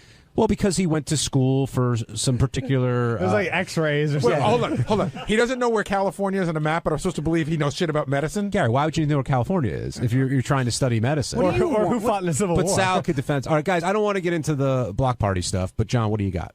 Nothing. No, Ronnie has been off last week and this week. No, Ronnie's not off. He's been off. Yeah, for the first time yesterday, you said, "I don't need to talk to you. You're just the news department." Right. Yeah, and you said that like 3 times. Because you like to stir up shit, man. I did walk by and I did hear this one thing, because this is the dagger that you give to Lieberman. Langford was my friend. I don't know what you are. Ooh. Yeah. He's been throwing the whole Langford thing. Langford's going to come back. No, I didn't say Langford. When did I ever say Langford's coming back? Langford was so much better than you. Called me. You Called have me on big shoes to fill. Langford called me on Sunday to say hello. Right. I'll tell you what, Langford was no 18. That's right. JD, do you think there's he didn't use M25 as JD, hold on, guys. JD, do you think there's an actual rivalry? M25. Do you think there's an actual rivalry between these two, or they both just love the attention? I think it's a little bromance going on. I think Ronnie had Scott the engineer as a sort of bro, and now that's sort of gone off to the wayside. No, that's not going. I'm still friends with Scott, but Scott's not as fun anymore, and John's the new Scott's fun. miserable. John's not new my fun fault. toy, fun guy in town. So John's more of the party. No, John's no party. Believe me. Are you guys telling me I missed the Scott the Engineer fun stage? Well, you haven't seen a picture of Ronnie and Scott in a fucking hot tub? That was a long time ago. Oh, man. So, John, what's the issue? Well, everything I ask Ronnie about any day, whether it's the promise he made to Gary to get a colonoscopy, and then you backed off on it. You backed off. You said, "Well, it's the prep that's so hard." And then I didn't say I wasn't going to do it, did I? No, but you definitely stupid ass. backed I never off. said I wasn't going to do it. You promised Gary you would get a colonoscopy. You every question you ask me. But you had promised Gary the executive producer of the show, Yeah, that okay. you would get a colonoscopy. God, excuse me, God. I'm sorry. No. And so then when I ask you, when I do a follow-up on Gary's colonoscopy, then you're all wishy-washy. Well, I don't have to tell you. I don't like the prep. I don't want to sit on the toilet all night the night before. Did I and tell shit, you the same thing? Shit my brains out, Yeah, so I will exactly. do it, I won't do it, and it gets annoying. I It gets into Benji realm. I never said I will do it, I wouldn't Well, do hold it. on, John. But it's starting to get into Benji realm where you I will can't get talk a straight answer. Why are you bringing Benji Hey, hold on, into it now? You everybody. see? Ronnie, what are your concerns about a colonoscopy? It's a pain in the ass. Literally. Ronnie told me. But what? What specifically are you concerned about? The shitting out crap the day before and all that baloney. You never had to do and that? listen to what he sounded like afterwards. That's what I thought might have thrown you. But John, Ronnie and I talked about this, and I said, listen, you have an opportunity where you can really save yourself, something we couldn't do 40 years ago, and Ronnie's never had one, and Ronnie said that he's made the appointment several times and canceled it. Right. Why? I just told you. I speak English. But you haven't done any other medical See? procedures like that? Do you avoid going to the doctor? No, I go all the time. I go get the guy who sticks his finger up my ass, the whole deal. But I just don't like the whole idea of that whole thing with sticking shit up my ass and stuff. You just said you don't mind the guy sticking his finger up your ass. Now you think a camera that's... He loves it. You never know what they could poke. Look what they did to 𝗦𝗵cie, man, that time. Holy shit. Oh, God. I didn't know you had such strong colonoscopy concerns. I do. I do. Whenever somebody doesn't want to I'll tell them. I won't fucking tell you, M26. Whenever somebody doesn't want to do something that they have a health issue about, they pull out some very obscure person who is like the one in a million that got fucked up. Yeah, look what they did to that poor guy, man. All right, there was one walking around with his stomach hanging out on the floor. Oh, God. Ronnie, how was Howard this morning? Was he excited about last night? Yeah, he was.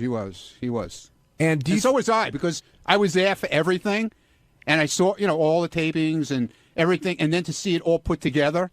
How they edited it all together. It was awesome. Did it live up to your expectations? Yeah, it really was great. Ronnie, last night was so important to Ronnie that he taped Gossip Girl with his VCR. That's right. So At that least he I could go- watched. Let Wait me a minute. Let finish. me finish. Let me finish. This is a reporter on Let the me show, finish. John. Let me finish.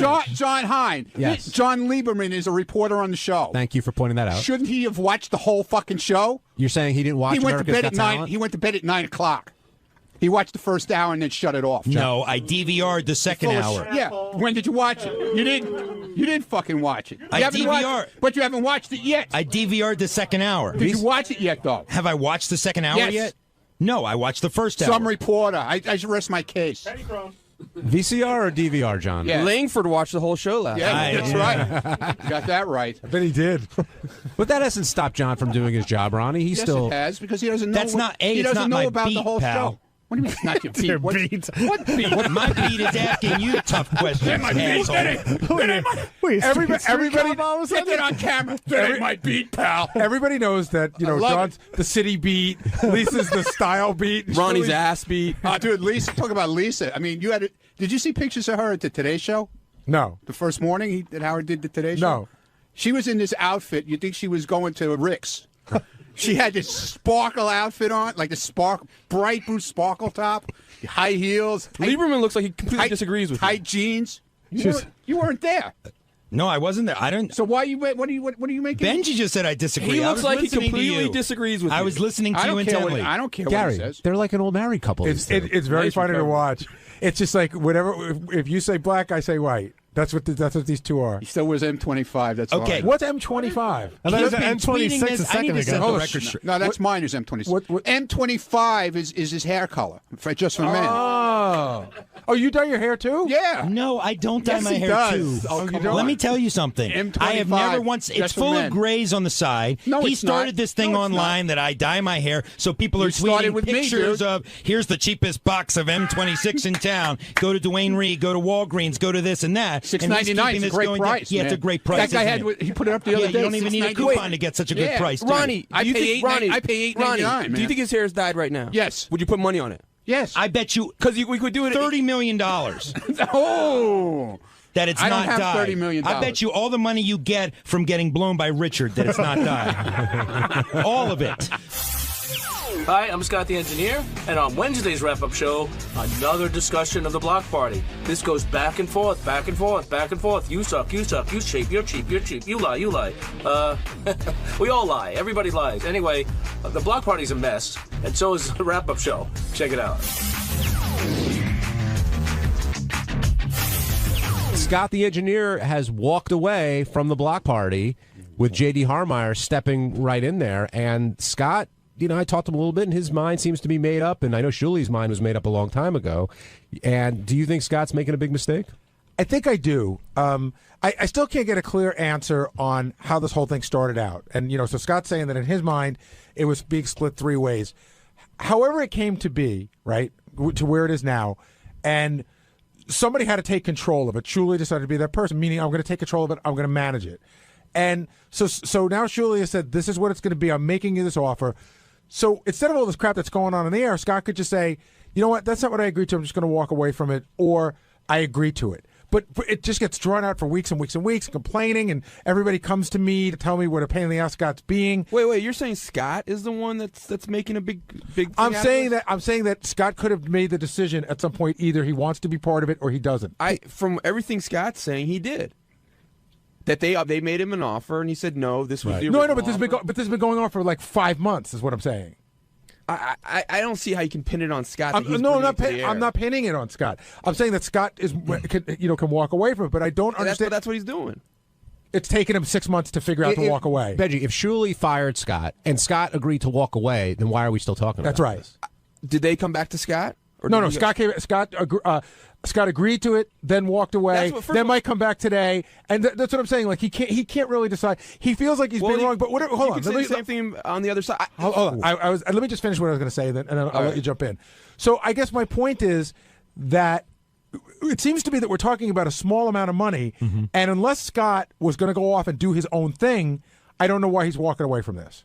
That's what I would say. Because he feels he was ripped off. He feels he was ripped off, and he doesn't trust. What I got from all this is that he doesn't trust 𝗻𝗎. But now he's not going to make anything, and I know that the whole point of he doesn't want to deal with the aggravation. To him, it's not worth it. The whole point of it, I don't know what the initial carving it up was, but I do know that it started when Scott said, "Hey, I'd like to go out and do some shows and make some money."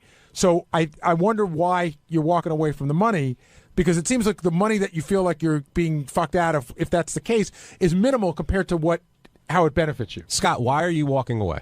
Again, I'll repeat it. We reached an impasse on what we think happened and what the agreement was. So it took me a little while to figure out what was going on. I didn't know what was going on. So once I figured that out, and I became more of an employee type of person than a partner, is what I thought we all. I still can't understand, and that's what I'm trying to find out. Was it? Nobody seems to be able to answer the question. When you guys started this, the three of you got together. Did you say, "Let's do this"? It's a three-way split, or let's do this and let's just go out. When we first started, it evolved into that. After, but at some point, we said, and Julie said, and Ronnie agreed, and I agreed that we weren't making any money, we weren't selling tickets, we have to take X amount of dollars each to make this move forward so we can afford to do more shows. And we agreed. This is what we do. We take X amount of dollars each. Everything was equal. And that's what I thought it would continue to be. Even though there was more money, we still kept equal amounts. And then at some point, I became an employee rather than the three of us working together on this gig. And quite honestly, I didn't. You lose me there. I don't want to talk about how it all came together. I think we've beaten that to death. But at what point did you decide, you know what, this isn't what I thought it was going to be, I want out? Because let's face it, you're still getting a good chunk of change. I'm not denying that's not a good chunk. Of course, that's a great chunk of change. Okay, so what? For doing nothing, as everybody says. Well, we know what you do. Let's not kid ourselves. Well, it's not only. And you really don't do much. You're not doing an hour of material. It's more an appearance type of thing. Listen to me. You're DJing from your iPhone. I'm not going to get into that. I think we all have a responsibility toward what we do on the show. I travel as much as we all spend the same amount of time on the road, on a plane, in a hotel. If that were the case, then the PA on America's Got Talent should make as much as Howard, because they all travel the same amount. Well, no, that's a little. That's a little. I think that's a little more. I mean, we're still involved. Equal, yeah. 𝗻𝗎 does more time on stage. I guess I would say, do you feel? This would probably be the big question. Do you feel that your contribution to the show is equal to everyone else's, or does it not matter to you? That has nothing to do with it in this particular case. Then what is it? It's the agreement that I thought that we had, that we split. I don't know if split is the right word, but take the same fee. Well, that's a split. Everybody would take the same fee. And then all of a sudden it was like I didn't even know what was going on, and these guys were obviously getting more money than me. Scott, I mean, what it sounds like to me, boiling it all down, is you're pissed that 𝗻𝗎's taking home more money than you are. No. You see, That's what it sounds like to not me. The reason. But if you agree to this fee, if he wanted more money, we sit down and say, "Listen, guys, I'm doing more than you. I'm going to get a little more than you." It was never discussed, but with me, it might have been discussed with Ronnie. But I never. They came to me and said, "We're going to pay you a flat fee." That's it. That's so you weren't part of the discussion. It was presented to you. Him and Ronnie came to me and said, "We decided that we're going to pay you a flat fee." I'm like, after they did the show with JD and they paid him a flat fee, I think they thought, "Hey, we could just pay him a flat fee. What's the difference?" But I'm looking at this a different way. Forget about whether 𝗛cie headlines or does anything like that. That's a different way of looking at it. When you guys said, okay, all three of us are equal, and then you saw 𝗛cie doing, the lion's share of the work, not the on-stage work, the off-stage work. Well, Did it ever dawn on you and say, well, we're all taking an equal fee, but he seems to be working harder? I didn't see him actually doing any. I didn't witness it. He was talking to the promoter. Okay, so. I thought the promoter was handling most of the booking and the travel arrangements. I didn't know 𝗛cie was involved in booking, travel arrangements, as he claimed previously. But, that's what we have a promoter for, and that's what the promoter gets paid for, and he takes a good chunk as well. So that's why I thought, he does more. And this particular show, I didn't think one of us is a headliner. We're all responsible for getting the show out, getting it promoted, and making sure that things go well. So I guess you go, John. Scott, I want to, because Sal's sitting next to me now, and I want to ask this question. And be honest. Yes. When you walked in to Sal and Richard and said, hey, I want to, let's do a block party or something like that, you say you're joking. I don't believe you're joking. That was absolutely a joke. It was the Black Cloud Tour. I said, why don't we do a Black Cloud Tour? Sal, do you think... absolutely a joke. Sal, do you think Scott was kidding? I cannot do that myself. That's impossible. But why can't you? Well, let Sal answer the question. Go ahead. Do you think he was kidding? I have to take... I like Scott, and I have to take his word for it. I didn't think he was kidding when he asked, but now that he's saying it, I can believe that he's kidding. Was it in the hallway as a passing comment, or did he open he just came into office, and we talk in the office a lot, so it was closed door, but that has nothing to do with Scott. It wasn't a private intent because of the closed door. But I thought there could have been some truth to that. Like, I think if I would have said yes, perhaps Scott would have. No, I don't. Pursued, I'm not saying that you would. That's a bad thing. But now that Scott made me aware that it was a joke, I'll take. How his far word did you for take it. a joke? Was there a flat fee established? But Scott, why can't you do the Black Cloud Tour? Why do you say you can't do it? I'm not into getting. But you can do it. You why choose not to. Sal and Richard have plenty of material, so that's not the issue. Yeah, but we're going on our own. They do their own thing. I knew they have their own thing. I was just kidding with them. I don't. It takes. Look, we don't want this loser. So wait, if they have their own no one's thing, going to come to just see me and comedians. I'm from the show. The block party was good because there were a number of people from the show. Everything's show related. I'm not claiming that I could do that myself. I never did claim that. So I guess I'm sorry. The question is, if you know you can't do it, you can't do the Black Cloud Tour for sure. You know that. Yeah, I'm not trying to do that. And you don't want to work with the block party anymore, but you. No, I didn't say I didn't want to work. I love working with the block party. It was just a matter of I don't think that the agreement that I thought that we had was honored. That's so you're all. saying you're willing to not make any money based on the principle of it. Is that what this is about? That's what it's about. That's what I walked away. Listen, can I use extra money? Yes. Who can use extra money? Will it change my life a lot? Not really. But it's good to pay off some Having bills. an extra $5,000 a month doesn't change your life. It's not $5,000 a month. Well, it would be twice a month. No, we do 1 weekend a month. That's it, 1 weekend a month. Yeah. Still $2,500. No, that's nice. It doesn't hurt. That's a lot of hookers on the road, Scott. It's $30,000 a year. 10 times $2,500. Well, whatever. $25,000. Another $30,000 a year. Then it's taxes. So get your own apartment. We got to be legal. But it's still money, Scott. For not. I know you're putting the time in, but not. There's a lot of time put in. There is. I don't care what anybody says. We do a 2-hour show, but there's a lot of time put in traveling, and it's 3 days. I mean, it's usually 3 days of. If we do 2 shows, it's or John or shows. Gary, if someone just says like, I need you somewhere in a spot for $2,000 for a weekend, you could give up your weekend for it? I did it for 15 fucking years. I'm saying right now, if someone wants to hire you, just go sit at their house for a weekend or something like that. Would you do it? It depends on whose house, where it is, and what I'm in the mood to do. But see, it's different. I'm in a different position now because I used to have to take these gigs, and I don't have to take them anymore. So I'm much choosier about it. But there was a period of time, and I wouldn't say I had to take them, but I chose to take them because I could give my family a better life. And I started to say to Scott, I said, let's save it for the air. In 3.5 years, Howard might be gone, and you might have to get a job still at a place where the ability to make this extra money just doesn't exist, and you may be very sorry then. And like I said, I've always said, being able to go out and do these appearances, it's in essence free money. Sure, the travel sucks, but my friends don't have the ability to go out and make this kind of free money. I realize that. And I just don't want to see you miss something that you could have had. And the other thing, Scott, is the reason you did this in the first place was to make money. Yeah, and now you're walking away from the money you'd make. I am being stubborn. I know that, and obviously I have my faults as well. It's a principle thing, and I guess that I don't want to be shit on, and that's how I felt. Whether they're trying to do it, they're probably not trying to shit on me, but I felt. Ronnie, has he? Ronnie, whoa! Ronnie, move over close to a microphone. Yeah. Has he always? Is this principle that Scott's talking about? Is this just surfaced recently, or has he always felt this way? Because now he's saying. What do you mean? He's saying this is not. It's a matter of principle right now. It's not money. It's a principle that he's being mistreated, and he's going to walk away.